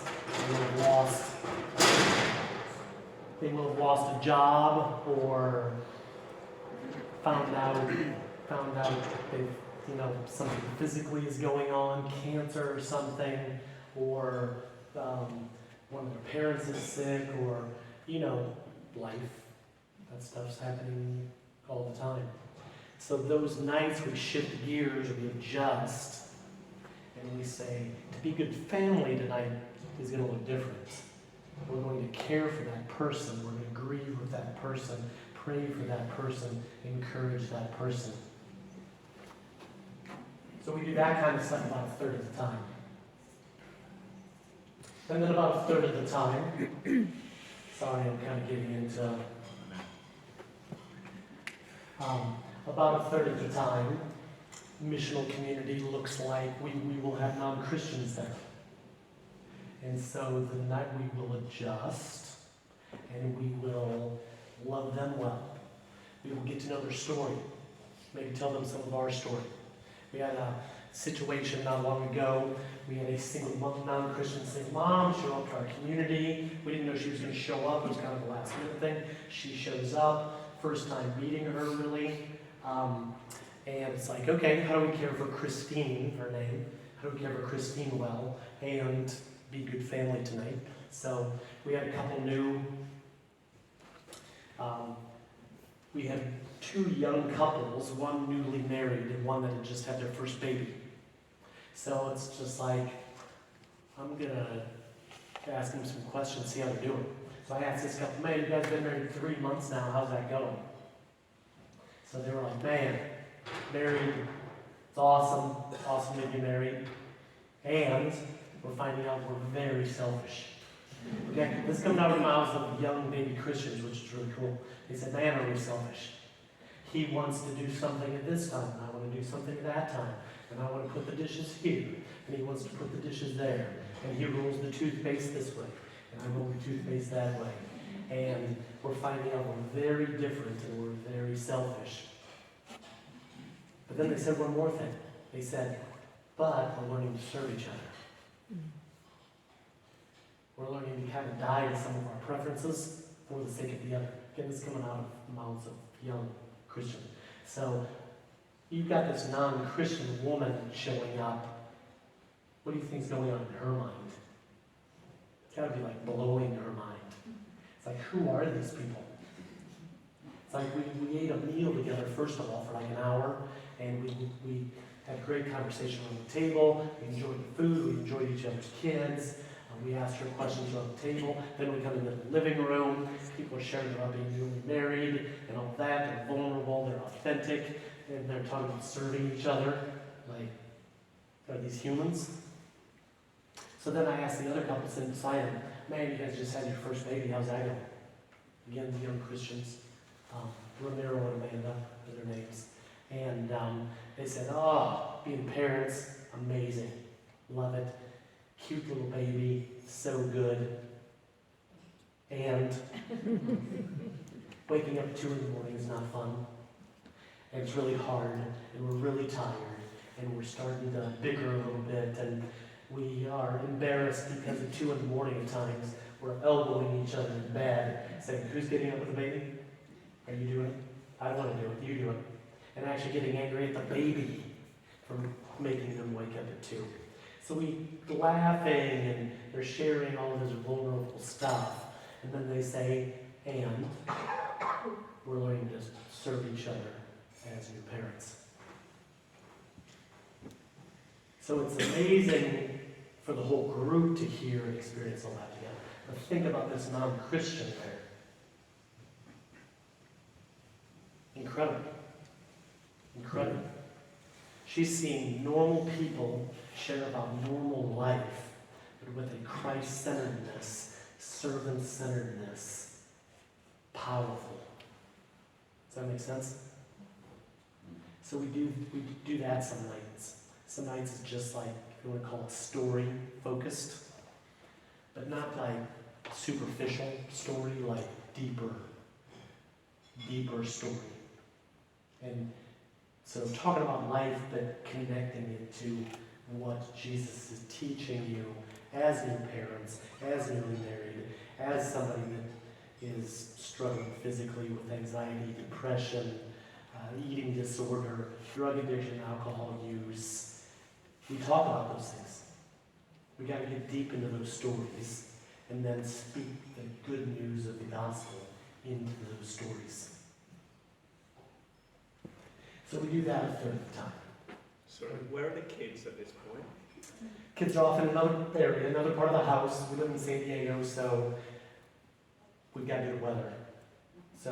But when I was living up in Seattle with all the rain, just another part of the house where 1 or 2 adults from the missional community, again, we share responsibility. 1 or 2 adults this week, another 2 adults next week, another 2 adults next week. They're all for the kids in those spaces doing productive things. Reading a book, telling a story, watching a video, playing some games, taking care of that. So those times of story or Bible teaching or prayer and that, we probably get 60 to 75 minutes. Okay? So, I'm going to tell you more about that if I ever get to. Yeah. Okay? Discover, nurture, action. In your DNA with your 3 or 4 women, 3 or 4 men, meeting 2 or 3 times a month, you start the DNA by sitting down and basically getting the 45-minute version of everybody's story. Imagine what that would be like. From the get-go. Deep family. So, man, Kieran, you got 45 minutes to tell me everything you can about your life. When you were a kid, no. That's what we would do. You'd have 45 minutes, and we would hear all about growing up and, your family and sports and school and work and good times and bad times and people that influenced you and, good decisions and bad decisions. You can talk, you can share about life in 45 minutes. But that's how we start, like first night. So whatever you have time for. If you do it for 2 hours, you can do 2 of the 3 or 2 of the 4 people. So story this week. Next time we meet, it's your story, my story. We start with a very deep, vulnerable commitment to each other's stories. Because DNA is really about consistently speaking the truth of the gospel into each other's lives. If we don't know the deep places, the dark places, the good places, the bad places, if we don't know those things, we cannot be very effective consistently at speaking good news to each other, which we're supposed to be doing as brothers and sisters. So DNA provides that context. Nurture, what is that? That's where, yes, It's a Bible, it's the truth of the Bible, but not just at a head level. The nurture piece is a heart level thing. Whereas we talk about the truth of the Bible, we will say, what are the implications of that for our hearts? How should that transform our hearts? What is the source of that thing, whether it's sexual, whether it's substance, whether it's laziness or anger or performance, whatever the thing you're struggling with is, there is a root to it.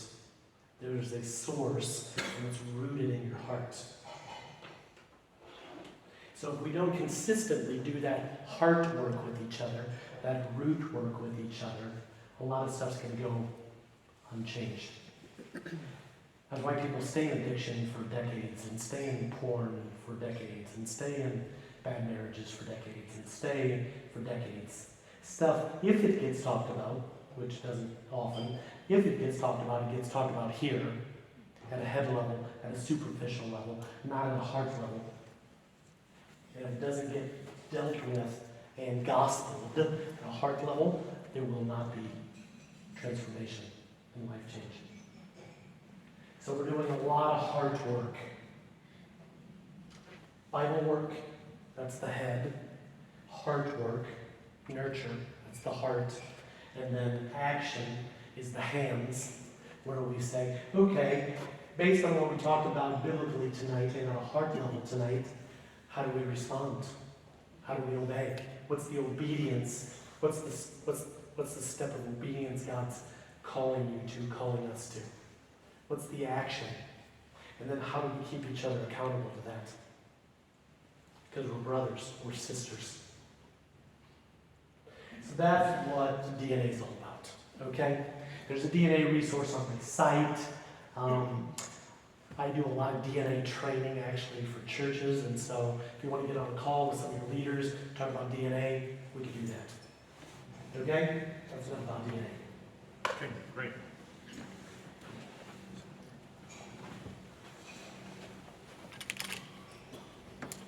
So, bless you. Praise okay. Let us know.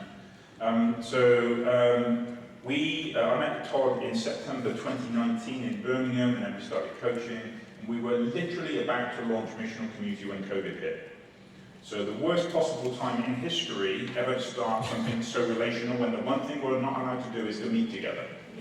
So all we did for many, many months was the one thing we could do, which was DNA, which took us very deep.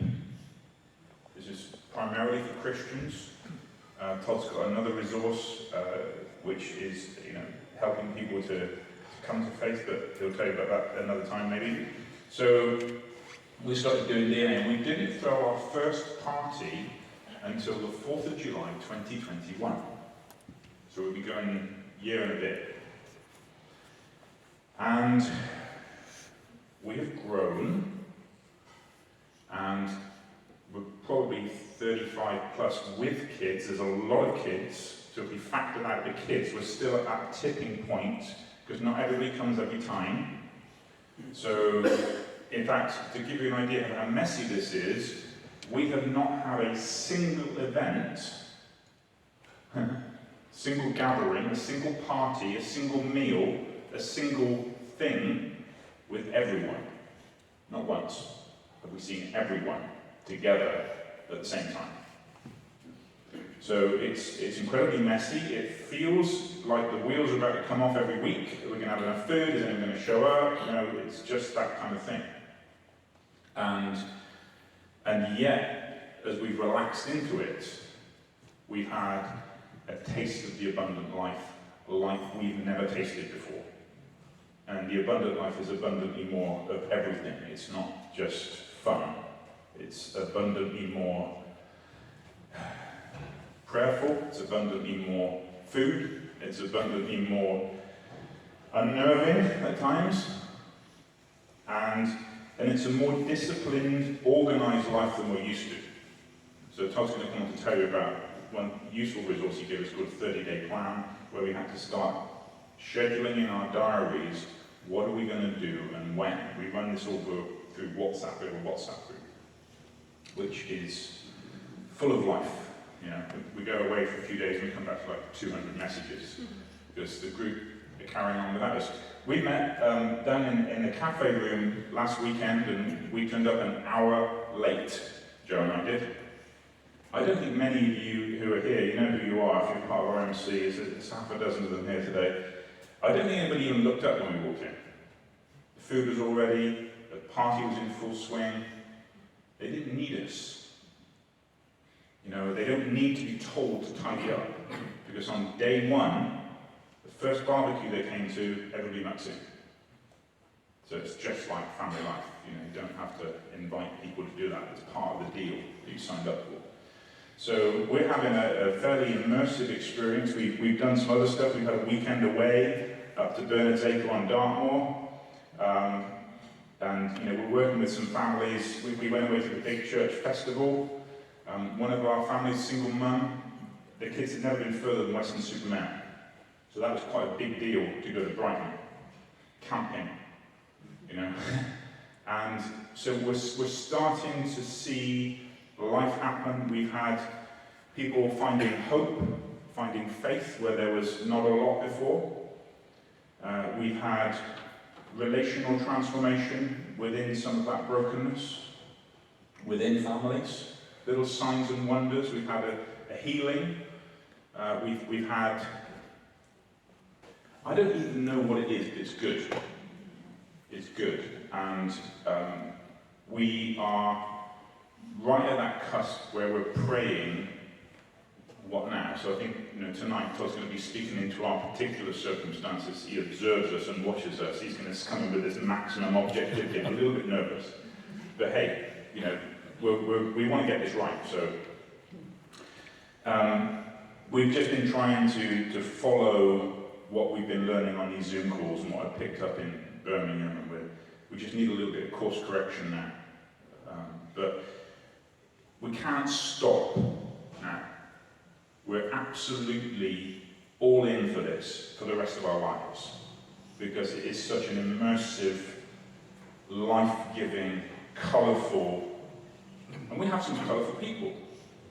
But I think the other thing I would like to say very briefly before I close is that we are not the dream team. We don't have a dream team. Joe and I are not part of a dream team. The people we've got are not special or elite. In fact, I would argue myself at the front of the queue quite the opposite.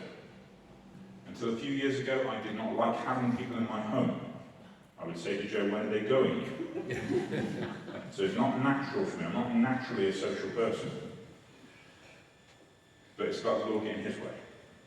And actually, the promise again is if you lose your life, you will find it. And yes, there's a cost, but the consolation is bigger. And he's good, and he can be trusted, and he knows what's best for us. So, you know, we could probably do with one or two more mature Christian couples, if I'm honest. But we're trusting the Lord to bring the growth. So if you want to talk to me about that over a coffee later, it's just what we're just having a go.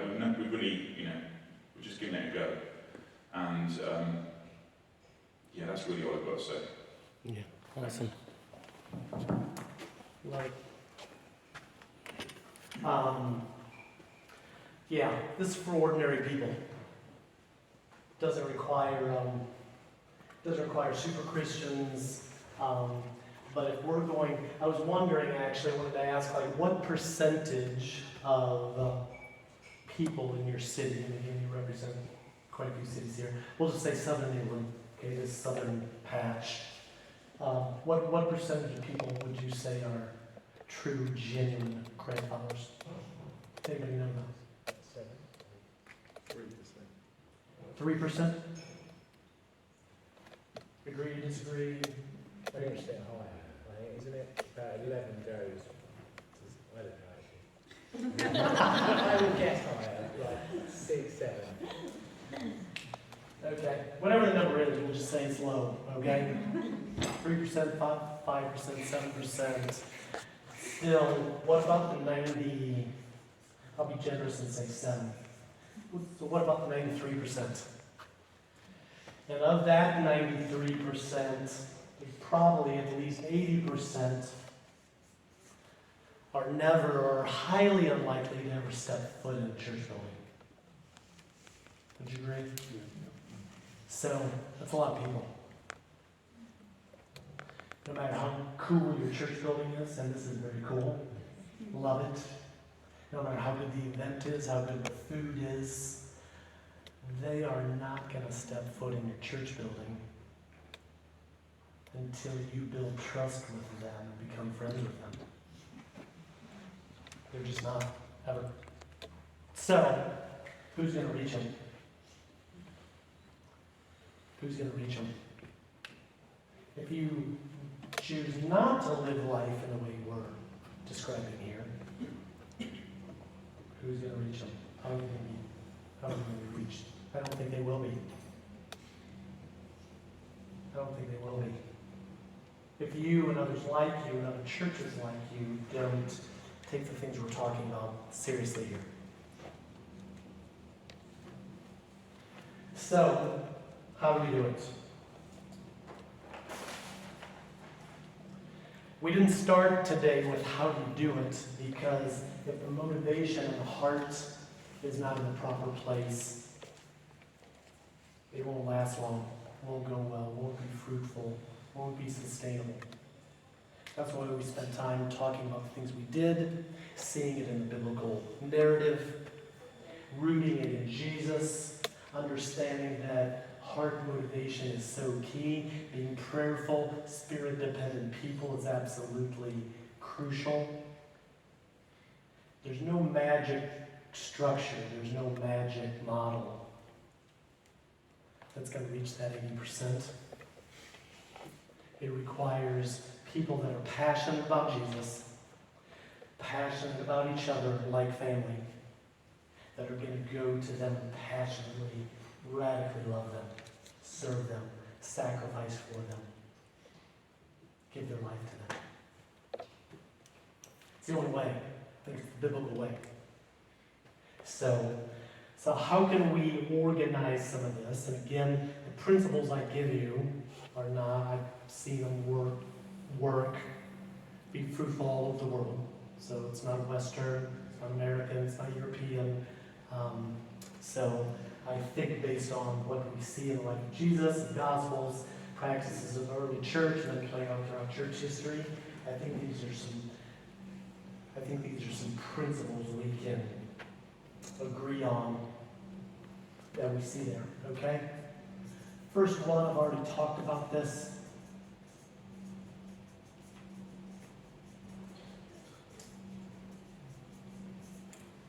Your groups, as you start them, as you multiply them, there's got to be a shared leadership. It's not a one-man show. It's not a solo thing. It's not one or two people. One or two people do not have the capacity, the gifting, they don't have enough of what they need to be fruitful to live this way, okay? So what's that look like practically? Again, this is based on experience in a lot of places, would say a minimum of four adults. That's minimum. Preferably as you start a new community like this, it'd be great if you could get a core. We call it a leadership core of 6. That would be the ideal. I suppose 8 would be even more ideal, but at least, 4, 6, 8. Some of you will ask this later, so I'm just going to talk about it now. Like, okay, so you do this, it grows, it becomes 15, 20. You said 15 or 20 is too big. You can't be a good family at that size, so you need to multiply. So the question is, how do you multiply one of these? You multiply a core of leaders. You don't multiply just a raw number of people. you multiply a core of committed people. Okay? So in order, if you're going to have a minimum of 4, you guys do the math. Say we've got this missional community here. It's got this core. Okay? How big is it going to need to be to multiply in a healthy way? If you need 2 cores of 4, 8. Okay? You're going to need a minimum of 8 in that leadership core to be able to multiply. So that you can go from 8 to be able to now have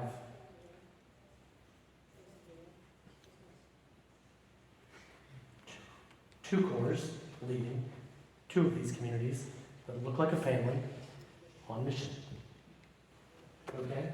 Again, 8 is the minimum, so that you can do the minimum, but better as a, then you might be asking, where do these leaders come from? How do you find those people? One of the I think beauties of shared leadership is that you can invite people into helping lead one of these much quicker, much easier than you think. They don't have to be super Christians. They don't have to have 2 years seminary. They don't have to be Christians for 5 years. Some of these people that get called into core leadership could actually be like Christians for 1 year.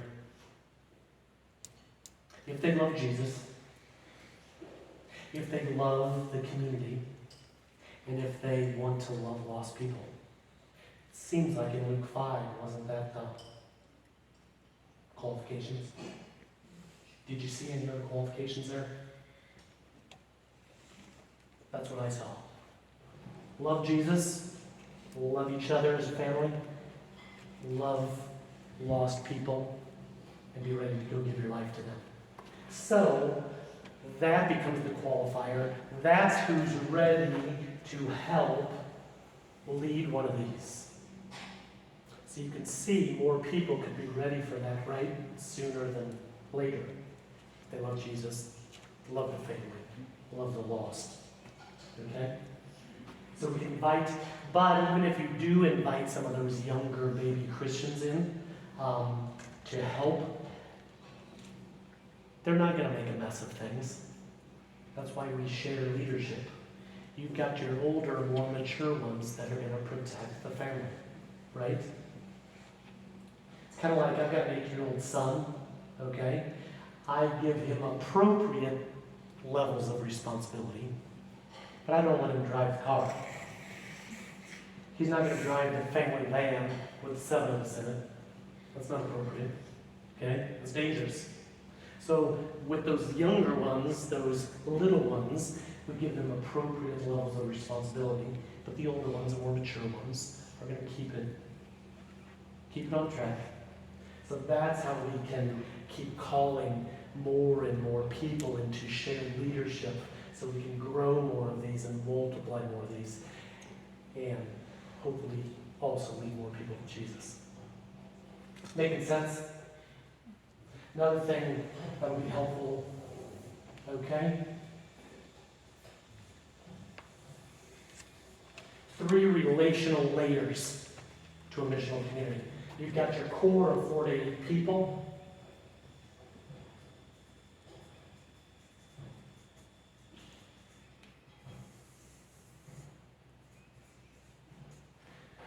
You've got your core of 4 to 8 people at the center of each community. Then you have a layer of younger baby Christians. And then you have the layer of lost people that you're on mission to. Those are the 3 relational layers that constitute and make up a missional community. Again, this could be another, who knows? This could be another 4 to 10 babies in there. And then what did we say was kind of a target for lost people? I said you look at the 50 to 60 and you pray and discern 10 to 15.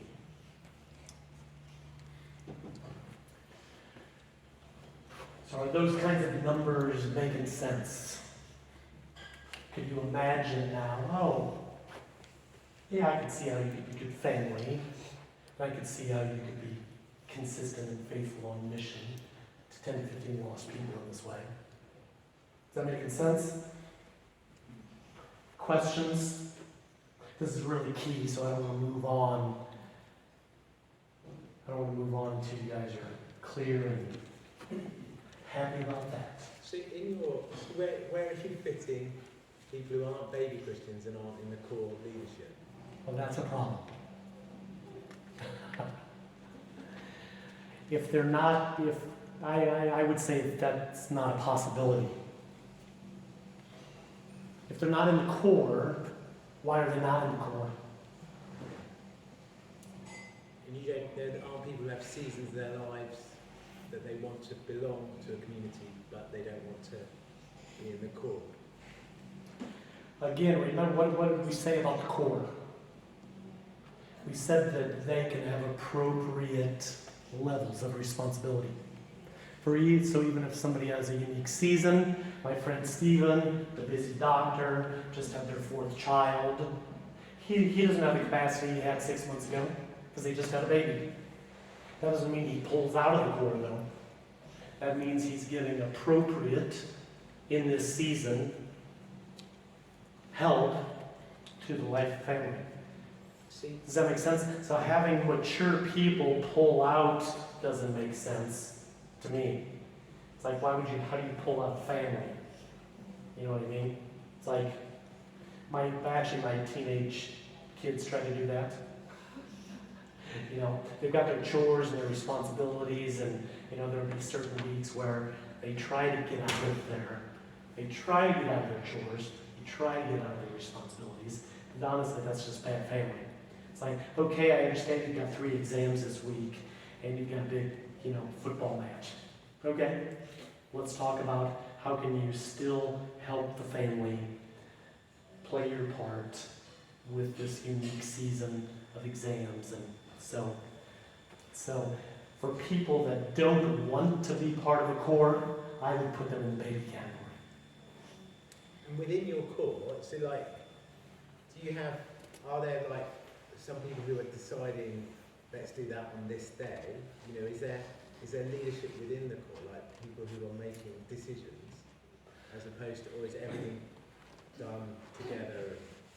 Good question. So, like in your core, again, you're talking about men and women, talking about different gifts, different experience, different age, all of that in play. So you're going to talk about everything together, because that's what a good family does. You're going to decide everything together, but certain people are going to have more to say, just because that's their personality, their gift, and their experience. Does that make sense? Yeah. Great. Yeah. So super normal. The important thing, though, is that everybody has a voice. Everybody has input. We want that. We need that. We make decisions together, and we're going to talk about how you create a plan for your community. You create your plan with core leadership. You do not create a plan with everybody. Wow, did we make that mistake?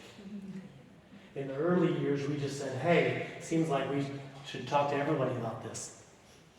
But we had people coming that were in the baby category, even in the lost category, who wanted to be part of it, and they would have loud opinions. And they had no intention of helping. So they were getting this community completely off track, saying, oh, we shouldn't do that, we should do this. It's like, wait a second, are you going to help with this? No, I don't want to help with this. I just think we should do this. And we would have these crazy leader meetings with our community, and it's like, we're missing something here. It's like, oh, it seems like the committed people, the parents of the family, should be making the decisions for the family, not letting the 8-year-old make decisions for the family. So that was a big learning for us in early years, and yeah, it was a game changer. So the core sits down, talks about the direction of the community. They will then take the direction of the community to the rest of the community and say, here's the direction we're going for the next 6 months, next 9 months, next 12 months. It seems to me, I'm just sort of, as you're speaking this out, I'm looking at this, almost overlaying this diagram on people, and it seems to me that there is at the moment for me there isn't a clear line around the core yet, and there's going to be a period where that line is fuzzy, and we're just going to need to do some stuff until we go, right, now we're beginning to get a feel of who we can. That's fair. Does that sound like it? Yeah. I mean, especially if you're in a brand new situation, a pioneering situation where you don't know people very well. But, again, you start eating meals and throwing parties and going places like Mark's talking about, traveling, you start picking up on people's attitudes, the maturity. You start picking it up pretty quick. You see how they relate to the waitress. You see how they talk to their spouse. You see how they talk to their kids. You see how they spend their money. You can pick up, if you're thinking in these ways, one of the things that will force you to do is become more attentive to people's gifts, personality, maturity, experience. And also when you're speaking, I'm thinking about the challenges of certain people. They'll go through certain circumstances. They may go off grid. You might lose them for a while. They might have a bit of a car crash in their life, and so the movement between the baby zone and the core. You're going to have to be. Someone's got to start managing that to a certain extent to allow movement, because people sometimes you're going to have to be in a position where you can say, look, just have some, you just need some time out from. Yep. Totally fair. Totally fair. So somebody else said it too. The seasons and unique circumstances. Yeah, it's all in play here, but I hope you're seeing just the positive reference points this provides to give us some proper categories to be able to best care for people and best help. So the goal is not for these people to stay here very long, I hope. Man, we want to see their lives transformed by Jesus. So it's not like they're hanging out here for like 5 years, we hope. We're praying like crazy that Jesus is going to break in and transform their life. These babies, we don't want them to be babies very long. And unfortunately, we've got a lot of people sitting in our churches that have been there 20 years that are still babies. Not okay. That should grieve us. That should grieve us that people that have been Christians for very long are not being helped to be more faithful, more obedient, more mature in making disciples.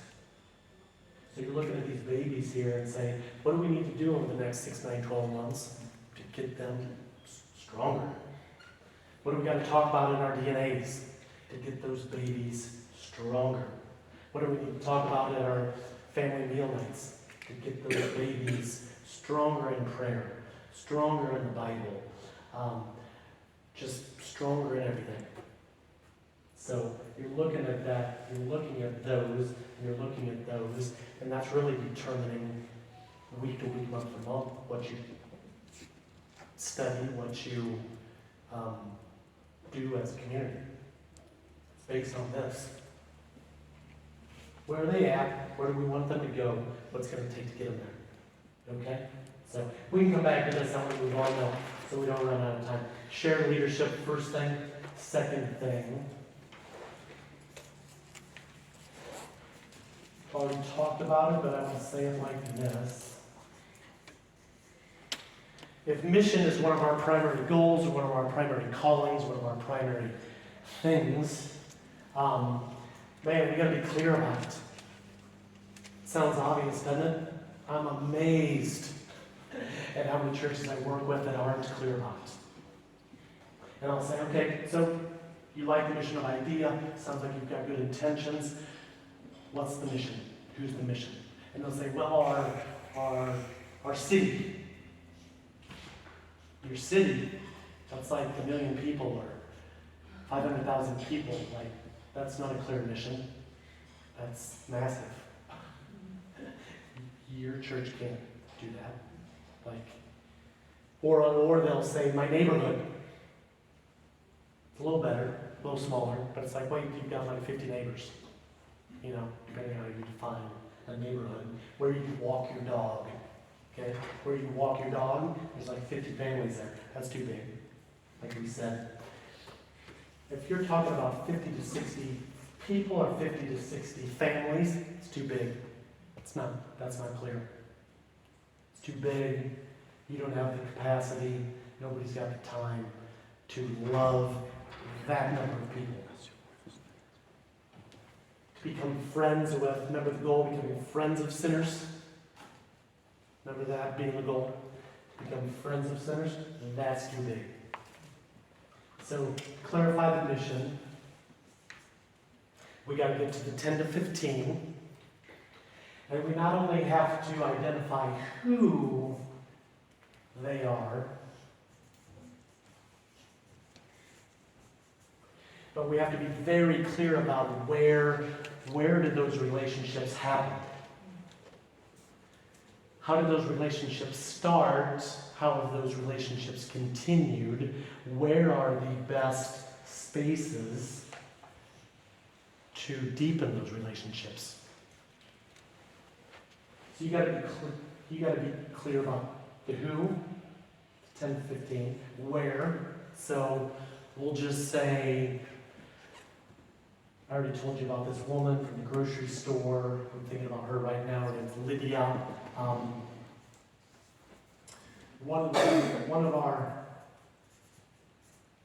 She lives about 10 minutes. She lives about 10 minutes from us, and so one of the places we try to connect with her regularly is the park. She's got a young son, likes to play, needs exercise, so that's one of our connecting places with her. We try to organize some meals that we can invite Lydia to. That's another place where our relationship is going to deepen. Okay? I already told you about the birthday parties. Okay? So for Lydia, one of our 10 to 15, it's the park, it's meals, it's parties. Can I just ask, sorry? You were saying that if you've got 8 to 10 people, if they put together the relationships they've got already, you're 50 to 60, then you're wanting to hone it down to the 10 to 15 because a quarter of them are good soil, and a quarter are weeds, a quarter stones, quarter plants, so a quarter are good soil. So you're in your group, you're massing your 15 to 60, you're discerning your 15, and then within that, what you're saying is, well, you have a relationship with that person at your work. You do where you walk that dog. So it comes. Your mission has come down to individual people with individual connections, which is very, very specific indeed. Is that right? So many of those only started individually. So at the very beginning, Lydia got invited into the community by my wife and I. The rest of the community didn't know her. Yeah. But then she came to one of our family meal nights. And immediately, Lydia knows Stephen, Lydia knows Jacquet, Lydia knows Ramiro, Lydia knows Amanda, Lydia knows the others in the community. And so she does that, and then 2 weeks later, she comes to our Christmas party. So the event... So very quickly, my friends also become your friends. And your friends also become my friends because we're one community of friends. So you seek to design events, be it meals or parties, which can be relevant for so-and-so's connection at work and the other person's connection in the park with the dog and Yes. somebody else from their sports club, so that on a particular evening they each bring them to Yes. that event, and that manages to meet the needs of any and all. Yes. Okay. Get birthday parties, Christmas parties, watching the World Cup. I mean, just on and on. Holidays, sporting events, the beach, the park. Most of those are open and accessible and attractive to all of our lost friends. They're appropriate, okay? But sometimes, I like your question, don't get in, again, this is just classic traditional small group thinking, that everything we do, most from the group have to be there. Not a good way to think about it. Sometimes in my family, I've got 3 girls, sometimes just the girls go and do a girls' thing. So guess what in our community? Sometimes our ladies will just do a ladies' night. Okay? Sometimes our men will just do a men's night. But it's from 10 to 15, but it's smaller, men with men, women with women, doing something that women wouldn't be excited about. Okay? Or the men doing something, so you get the idea. So sometimes, in addition to the larger things we do, we're also doing some smaller things. We've got a group of guys who like to play basketball. Not all of them do. So some of them will go and do a basketball thing over here, and then come back together to a big party. And then the ladies will go do something over here, and then come back and we do a big meal. And then, does that make sense? Again, it's I don't know how we say it, it's relational flexibility and relational creativity. It's not a one-size-fits-all, it's not a one-size-fits-all thing. So, to clarify mission, who are they? Where did those relationships get cultivated? And then when? Okay, back to the time thing. Yikes. A lot of busy schedules in play here, right?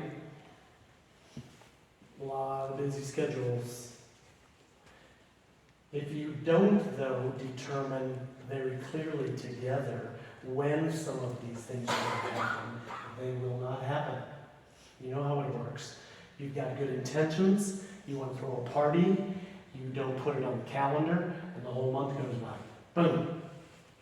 Next month, bam. Didn't we talk about how we were going to do a party, how we were going to do a meal, how we were going to go to the lake? I thought, a month goes by, 2 months goes by. Man, time flies. If we don't get stuff locked in the calendar, it will not happen. So a community locks it in. Okay, so let me explain, that's the third thing. What's that look like? I believe every community needs to create a 30-day plan. Why 30 days? If you look at the rhythm of a lot of people's lives with kids and work and hobbies and travel, and I think the average person, most people, kind of schedule a month at a time. Okay? That's why they do calendars the way they do, and a lot of planning things the way they do. Basically a month at a time. If you go shorter than that, not as helpful. If you go longer than that, it's too big and too complicated. 30 days, you can get your head around. You can get stuff synced up with people's schedules. Okay? Who determines the 30-day plan? The core. And Jesus. With Jesus. He's part of the core. Okay? Jesus and the core. Okay? 30-day plan. So they're going to need to determine when are people available. What are people available for? People with small children. Again, that's a big one for us, a lot of churches I work with. Children, school activities to figure out, again, doing stuff on school nights, doing stuff on a Sunday night when school's the next day. Man, you gotta take all those things into consideration. People's work schedules. I work with a church in Stockholm, Sweden, and as I was working this out with him, he was like, both parents work in most of our families, husband and wife, full-time job, and most of them do not get home till 7, Monday through Friday. I was like, okay, there's got to be an option, there's got to be a solution. And I said, probably from Monday to Thursday, it's going to be very difficult to do much. Because they said most of their friends also, 2 jobs, home at 7. So it's like, yeah, people are not going to be available Monday to Thursday. So you're going to have to figure out Friday night, Saturday, Sunday, when are people available to live this life together? And then maybe with the DNA piece, because the DNA piece, because it's small, you only have 3 schedules. Okay? So a lot of guys DNA before work. Okay? I had a season where, man, my guys went to work early, so I was getting up at 5 a.m. I'm not a morning person. Getting up at 5 a.m. for DNA was a sacrifice. Okay? But it was good, and it worked, and it was fruitful, and that's when we had to do it. There was not another time. There was an option. So we did DNA, 5 a.m. on Tuesday mornings. So that's what these guys in Stockholm, Sweden need to figure out. How can we get a little bit of life together, DNAing, Monday to Thursday? And then how can we get the other meals and parties and, the other things we've been talking about, how can we get those things locked in Friday night through Sunday? What are you thinking right now? Does that seem like a good idea? I have a question, really. I think that's a brilliant idea.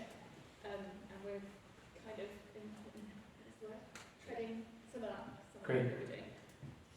My question is, taking a big picture step back for your community, we don't have the right community, but for the people you're talking about back home, how many people are you all together, and is everybody engaged in it? Because it feels like this is fabulous that there's an level of expectation of once you're taking part, your next step is that you're leaders, and then you're going on and you're multiplying. It's less passive. It's not like come and be part of a group. It's actually come here and let's go and see where God's taking us. Is everyone on board with it? Does everyone do the Sunday gathering? Everyone do missional community? Everyone doing DNA? No. No. Again, I'll bring us back to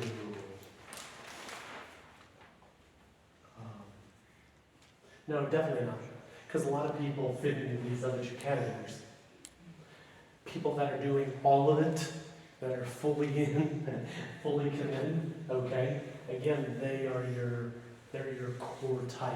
They're your core type people, okay? We do try to get all of our babies into a DNA though. Because man, they need it. They really need it. Okay, we all need it. They really need it. And these DNA split as the missional communities split, the DNA split with the missional communities to Good. keep the depth? Or? Good. Okay. Good connection. So yes, they don't split though. I don't like that word. Okay. They grow and multiply. Splitting feels like you're ripping them apart. Okay. Ripping apart these relationships rather than. Especially if you've got that depth that you're wanting from the DNA. Exactly. So we usually say that the missional community makes a plan, pulls together shared leadership, clarifies mission, makes a plan, and commits to 1 year. It's not a lifetime thing, but it's not a 3-month thing. It's a 1 year thing. Okay? 1 year. What happens at the end of 1 year? Do you just shut it down or no? At the end of 1 year, you do a family assessment. How's the family doing? Hey everybody, how's the family doing? Man, we had a great year. This went well, and this went well. Did we have any struggles? Oh yeah, this was hard, and this was hard. Remember that happened? Yep. So the good, the bad, you celebrate the good, you grieve the bad at the end of the year, and then you say, what do we think's next? Do we need to multiply? Oh yeah, man, we're 20 now. We've got to multiply going into next year. No, we have 2 families move to another city, change jobs. So we need to just hang tight and keep going the way we are, because we lost some key people.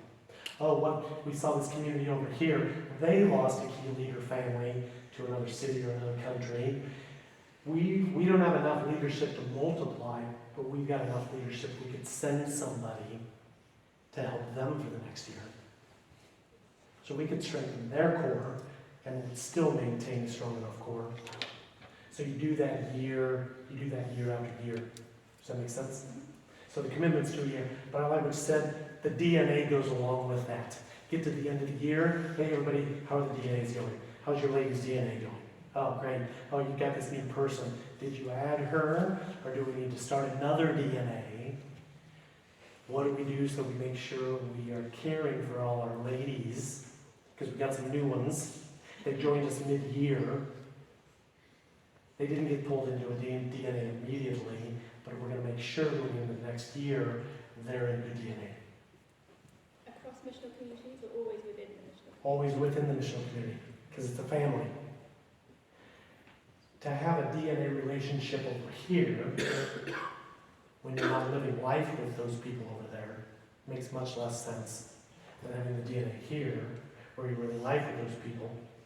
Because part of DNA, too, is us seeing each other's lives, how we treat each other, how we make decisions, how we treat our spouses, how we treat our kids, and having that come out in DNA.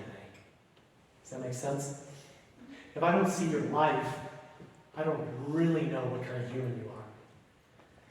You know what I mean? I don't know if you're leading your family well. I don't know if you're making good decisions with your time. But if the DNAs are connected with each community, you know each other, you watch each other, you see each other, so you can continue to help each other. Again, remember, big goal, we're helping each other, like a family, grow up in Jesus. Sunday accomplishes part of that, missional community accomplishes part of that, DNA accomplishes part of that. Helping each other, like a family, grow up to Christ-like maturity. So do the core meet with other cores to support each other and grow? Great question. Yes. Okay. So she brought up another. You guys are thinking, well. Okay, so I'll say a little bit more about the 30-day plan here too, but fourth one then.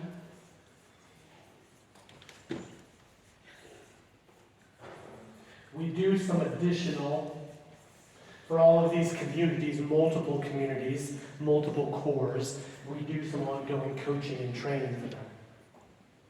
Keep them encouraged, keep them motivated, helping them learn, helping them grow, and part of it, a few times a year, we will pull together multiple leadership cores. And the big part of the purpose is not like heavy training. It's like, man, we want to tell stories. Talk about some of the fruit from your community. Talk about some of what you've learned. Talk about some of the challenges. But we basically try to cross-pollinate learning by pulling the different leadership communities together. Does that make sense?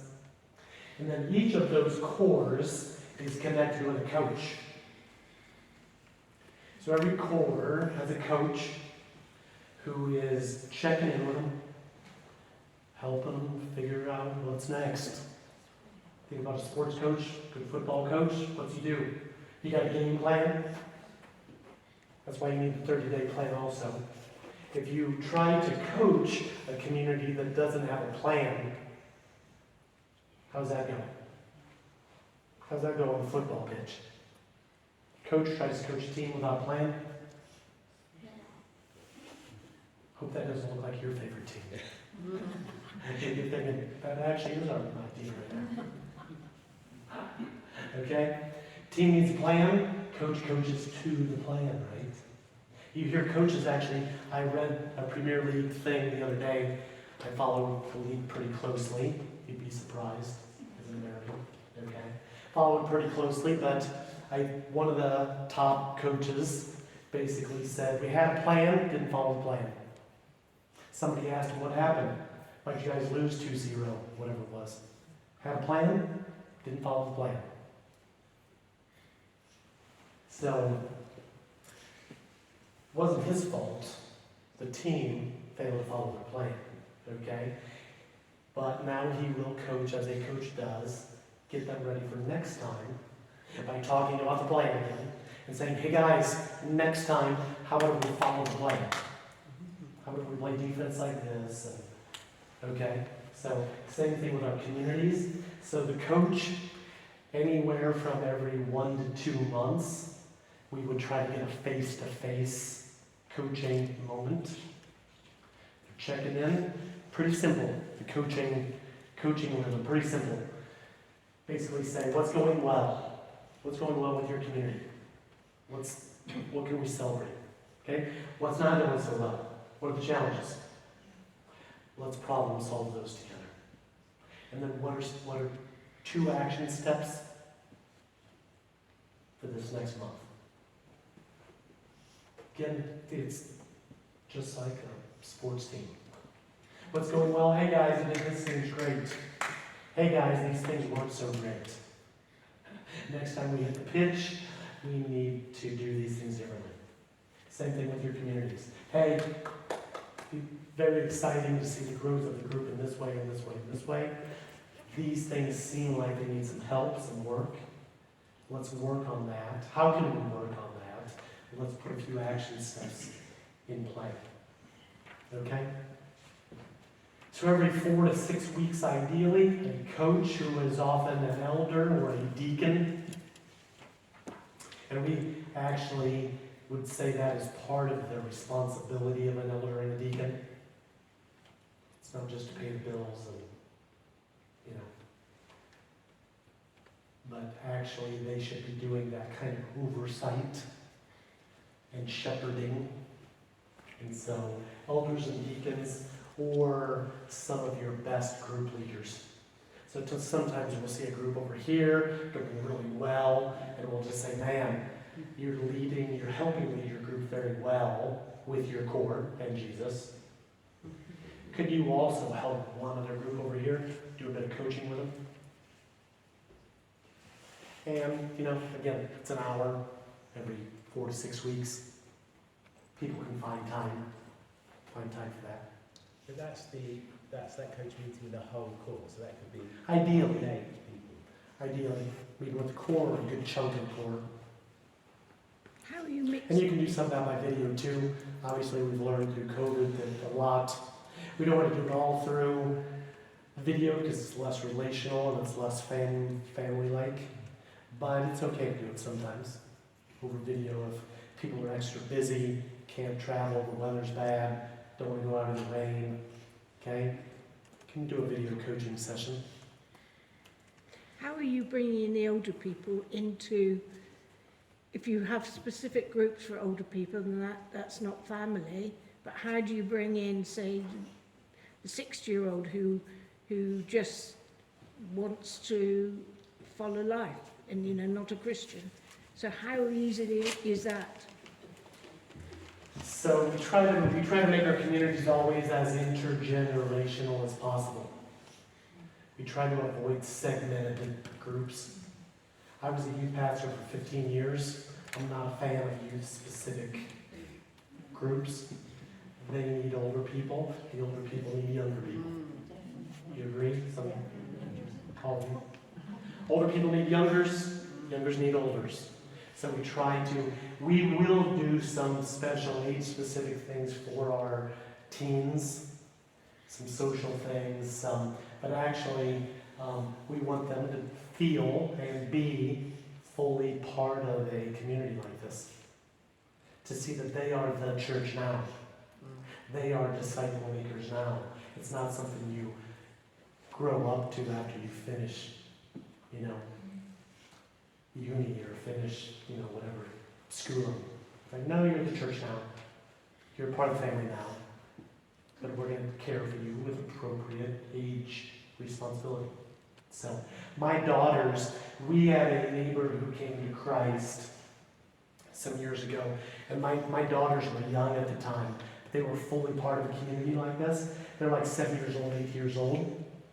I fully believe that they were critical in that woman coming to Christ because they prayed for that woman and they helped love that woman as 7 and 8-year-old little girls. Her name was Alicia. She became a Christ follower.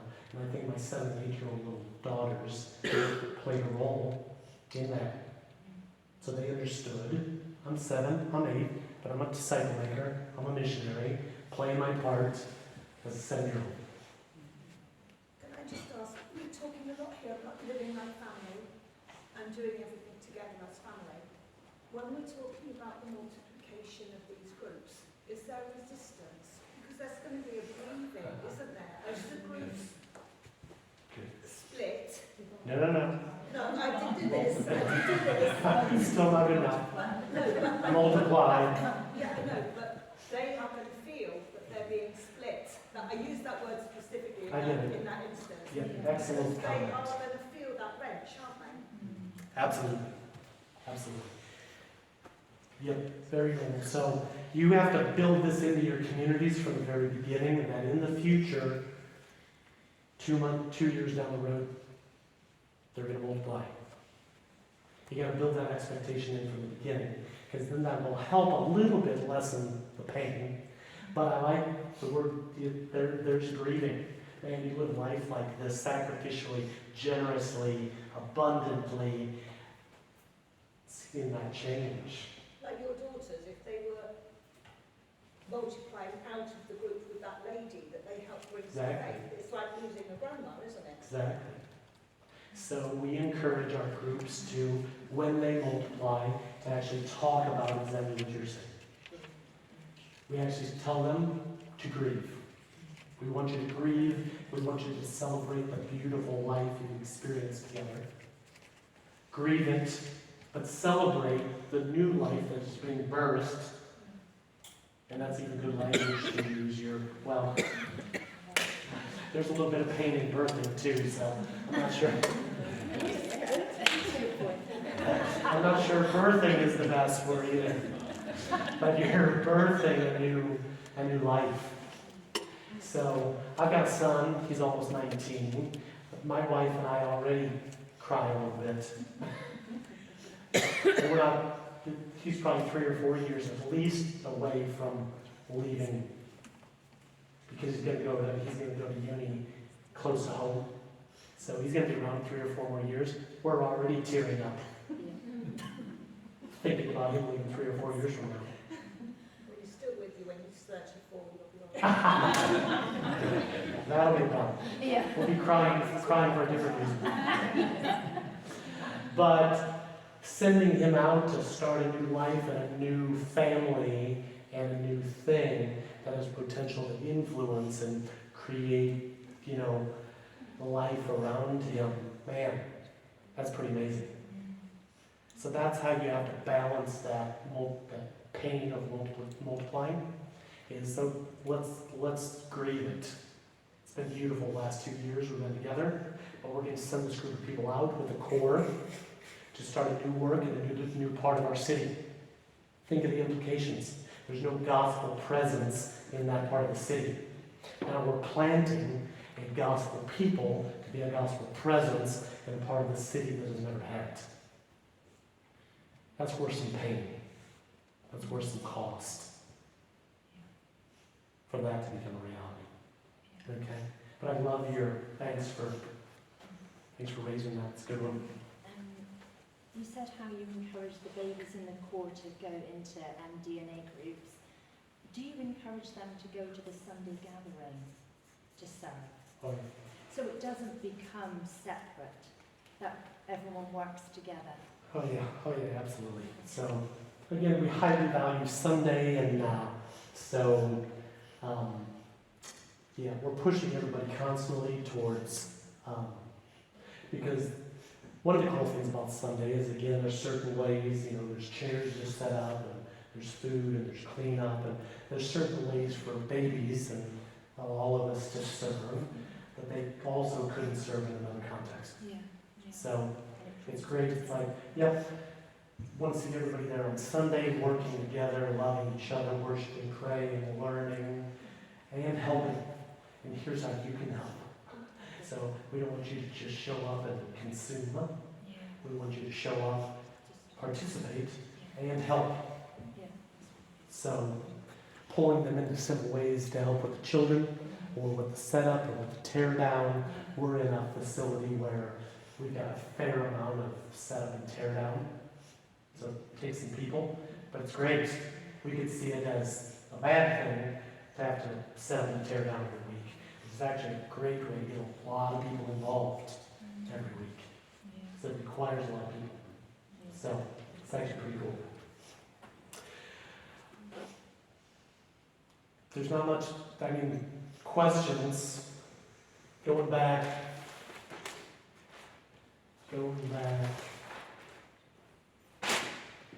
Getting that shared leadership set in place in each of your groups, high priority. Clarifying the mission. So you're not just randomly out there. Another thing clarifying the mission does will focus your prayer. Rather than just praying for the neighborhood, which isn't the worst thing. Imagine praying by name for some from the neighborhood and some from his workplace. So it not only focuses your life together, it focuses your prayer. Because now, as you get to know those 10 to 15, know them more, the more you know them, you will pray differently. Because now you know what's broken in their life. Right? So you're going to pray more specifically for the broken things, the broken relationships, the broken choices. You're going to pray differently because you know them. So again, it's just part of knowing each other.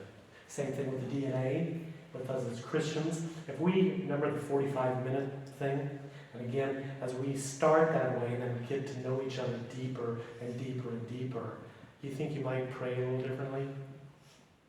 Absolutely. Two of the guys in my DNA some years ago both had significant dad brokenness. They grew up with bad dads. They grew up with absent fathers. I heard that when I heard their story.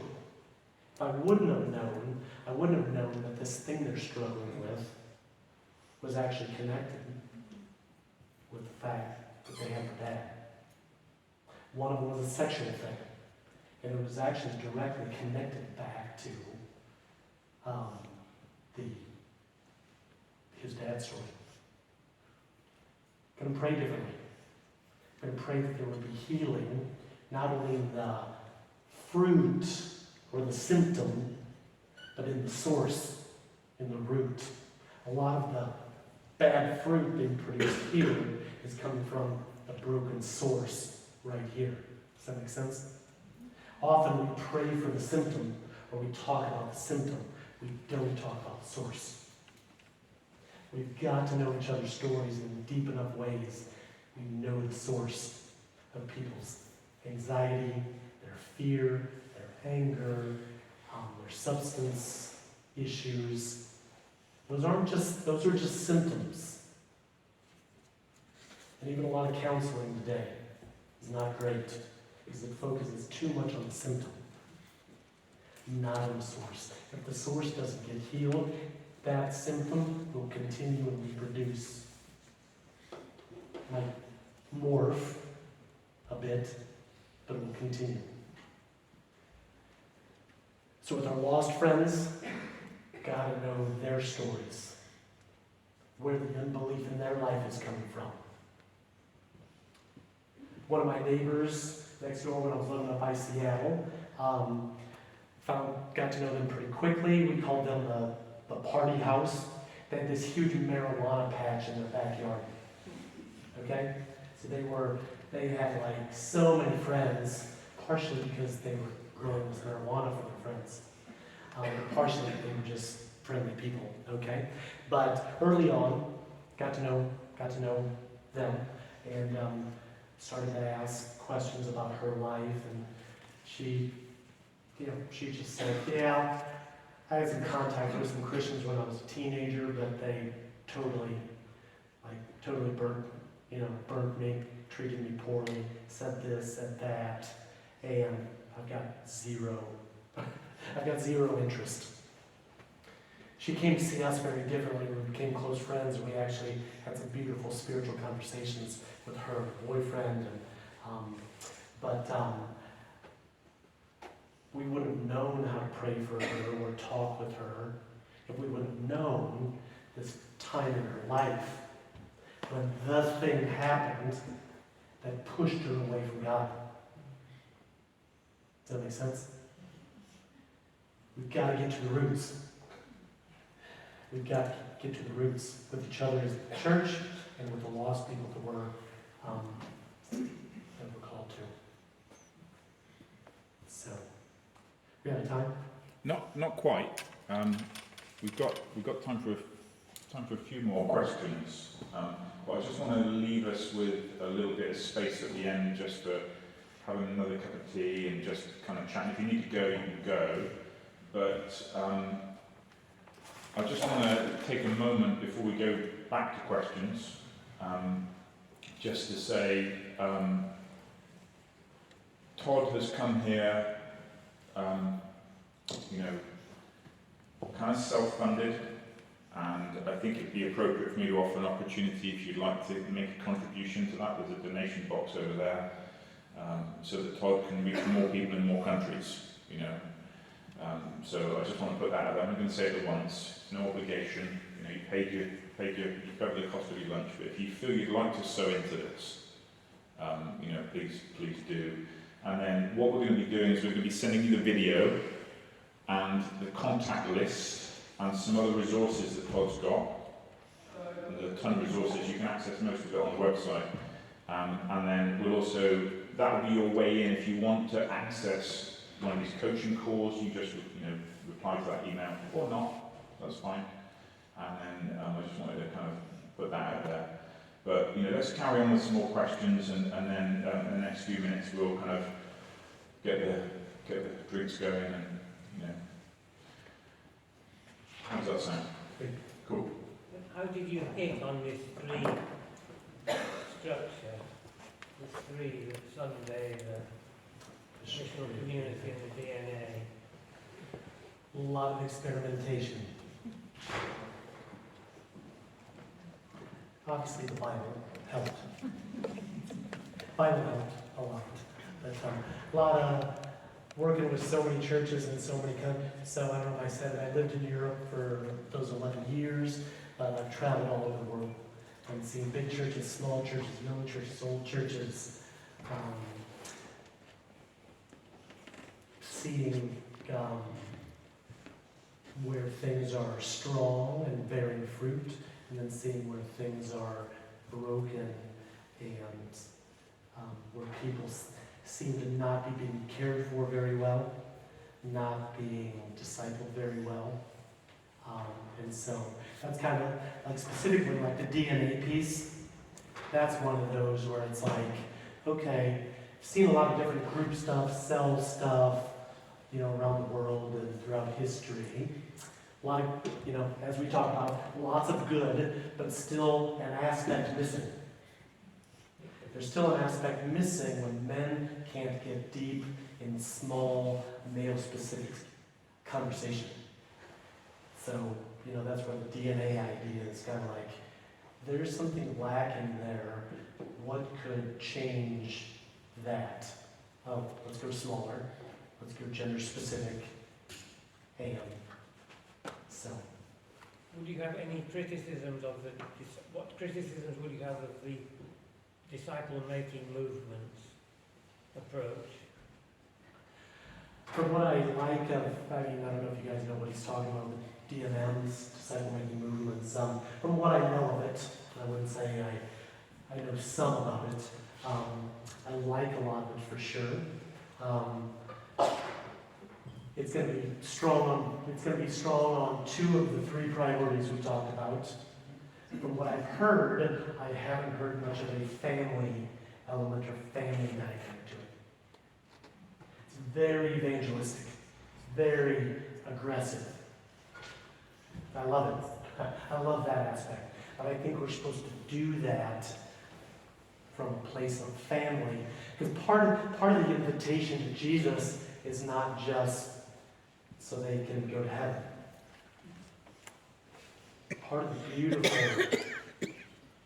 reality of the invitation to Jesus is to become part of the family. Part of the family now and in the future. Part of the family now in all the ways, beautiful ways we can encourage and support and feed and each other as the family.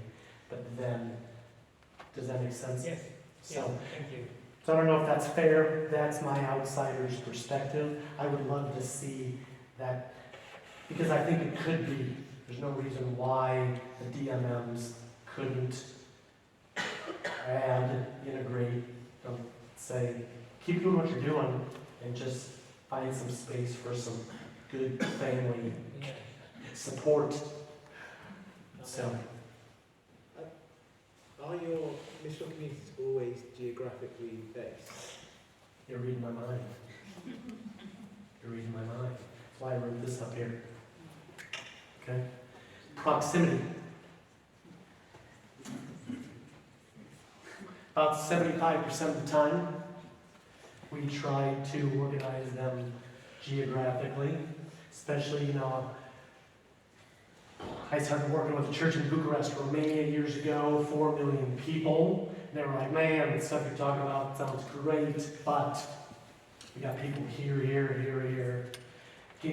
Public transportation is slow, so getting across that space takes an hour. I said, yeah, you've got to get away from the traditional group. I mean, you guys know historically small groups have organized by who likes who. We want to be in a group with who we like. We like them, let's start a group. We don't like them, we're not going to. Who likes him? I don't think it's biblical, okay? I think God has placed us where you live at the address you live for his purposes. Part of his purpose is missional, part of his purpose for you being there as family. So, we would say, if God has placed you in that part of the city, he must want you to be in relationship with, like family, with the other Christians there, to be on mission there. I can't imagine God not doing that. Seems pretty strategic as we look at the world. Okay? So, proximity matters. So we try to say we want our groups to form with about a 10 to 12 minute driving distance. 10 to 12, maybe 15, no more. If you go beyond that, you tell me what happens. Does motivation decrease when you have to think about sitting in traffic, getting to that part of the city? Absolutely. Driving in the rain. Speaking of rain, driving in the rain 20 minutes to get to that part of the city, your motivation goes. When you're closer together, you're just much more likely to spend much more time together. Meals, parties, pub, park, bike, walk the dog. You're way more likely to spend way more time together. And that's what needs to happen for this to be fruitful. So even in big cities, I live in a city of 2 million, San Diego, we've got 10 to 12 minute proximity. I work with guys in Johannesburg, South Africa, in Pretoria. Huge, I don't even know, 10, 12 million. 10, 12 million people. Organized geographically, 10 to 12 minutes, close together. What? If their Sunday gatherings then it feels like you need the Sunday gathering, whoever's leading the Sunday gathering, to buy into the missional community, to buy into the DNA for that all to work. So because you can have a missional community that absolutely believes in all these principles, but on a Sunday morning go somewhere that's like their local church, maybe church, section, whatever you would call it, has got slightly different principles. In our geography here, we've got some fabulous missional communities in different places. So do they meet geographically and be part of an umbrella Sunday gathering? Or do they, I don't know what I'm trying to say. There's different church structures, aren't there, in where we are locally, and different missional communities, but they're not always geographical. Are you saying missional communities might go to a different Sunday gathering? That's my question. Yeah, I think that's my question, because Because it's really important. If you're bringing somebody in to a missional community, you would feel really confident if they go to a Sunday gathering, they're hearing the same loving message. Absolutely. But that might mean the geography is different. I don't know. Well, So, it's different driving in, again, live in San Diego, big city, 2 million people. It's different if you're driving in 20, 25 minutes one time a week for that purpose. Yeah. Again, Sunday morning is a 2-hour meeting. Happens one time in that place for 2 hours. And then we go out and we live the rest of the week, the other 6.5 days, like this. And some of them would be like 30 minutes away from our Sunday meeting space. Okay? So 75% of groups form around proximity, geography, the other 25% around affinity. That's where you get a unique situation. We had a situation with a bunch of nurses at a hospital. They were like, man, there's quite a few of us working in the same hospital. And we're in relationship with a lot of the same non-Christian nurses and doctors. And we often go out and work. After work, we go out together for a bite or a drink. And it says, seems like we could form a missional community here focused on the hospital. And so they did. And they're bringing their spouses into that group as Right, then they're just pulling their spouses in, and the focus is the relationships from the hospital. So they clarify who are the, from the 50 and 60 doctors and nurses there, who are the ones who are good soil. And then they say, where are we going to engage those outside of the hospital? And they create a plan that is going to be a sustainable way to do that. To be good family together and to be on mission together to those non-Christian doctors. So I've seen examples in a coffee shop. A couple of workers in a coffee shop, same thing. They said, man, we've got some of us here that are Christians, and then we've got a bunch of non-Christians that come to our coffee shop every week. Seems like it's ripe for missional community. So they basically planted a missional community in that coffee shop. Wasn't a Christian coffee shop. Okay? It was actually in the city they were in, the best coffee shop in the city. So very well known, high quality coffee. Just happened to have, some Christians working there together.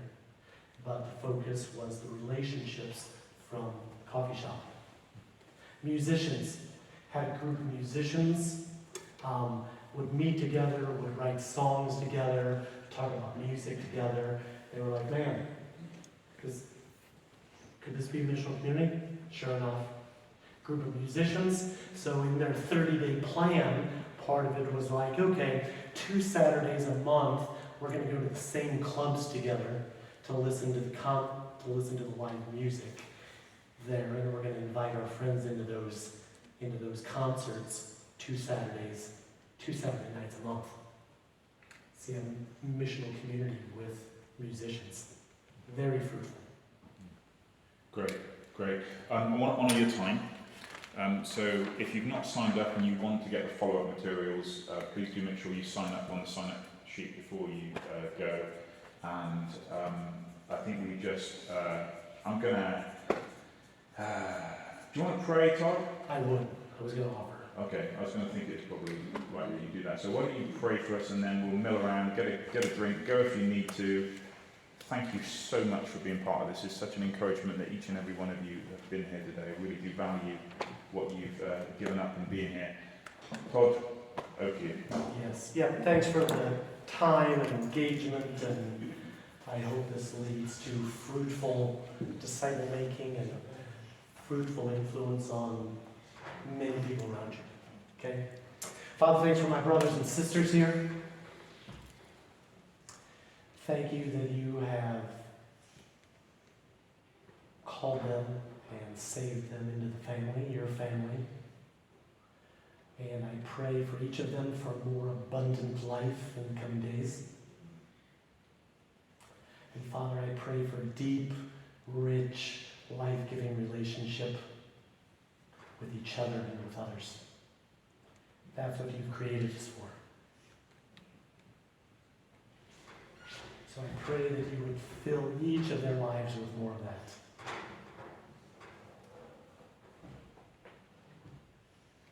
I pray that you would show them adjustments they need to make in their lives to make that possible. How they can create more margin, more time in their life, in their schedule, for a deep, life-giving relationship. So show them what needs to change. Show them who to do it with.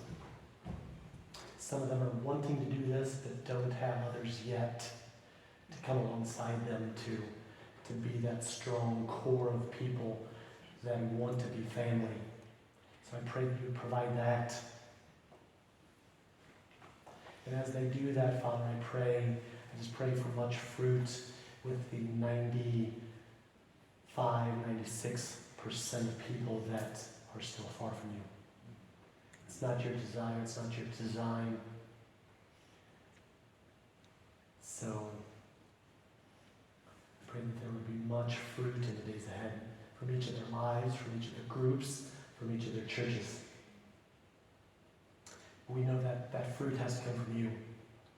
You are the one who changes hearts, changes minds. So we ask you to move and work and change. But I pray that you would use my brothers and sisters here to play a part in that, to love people well, pursue people deeply, serve them generously, speak graciously. Give them everything they need to do that. Father, thanks for loving us so well. We love you. Pray these things in Jesus' name. Amen.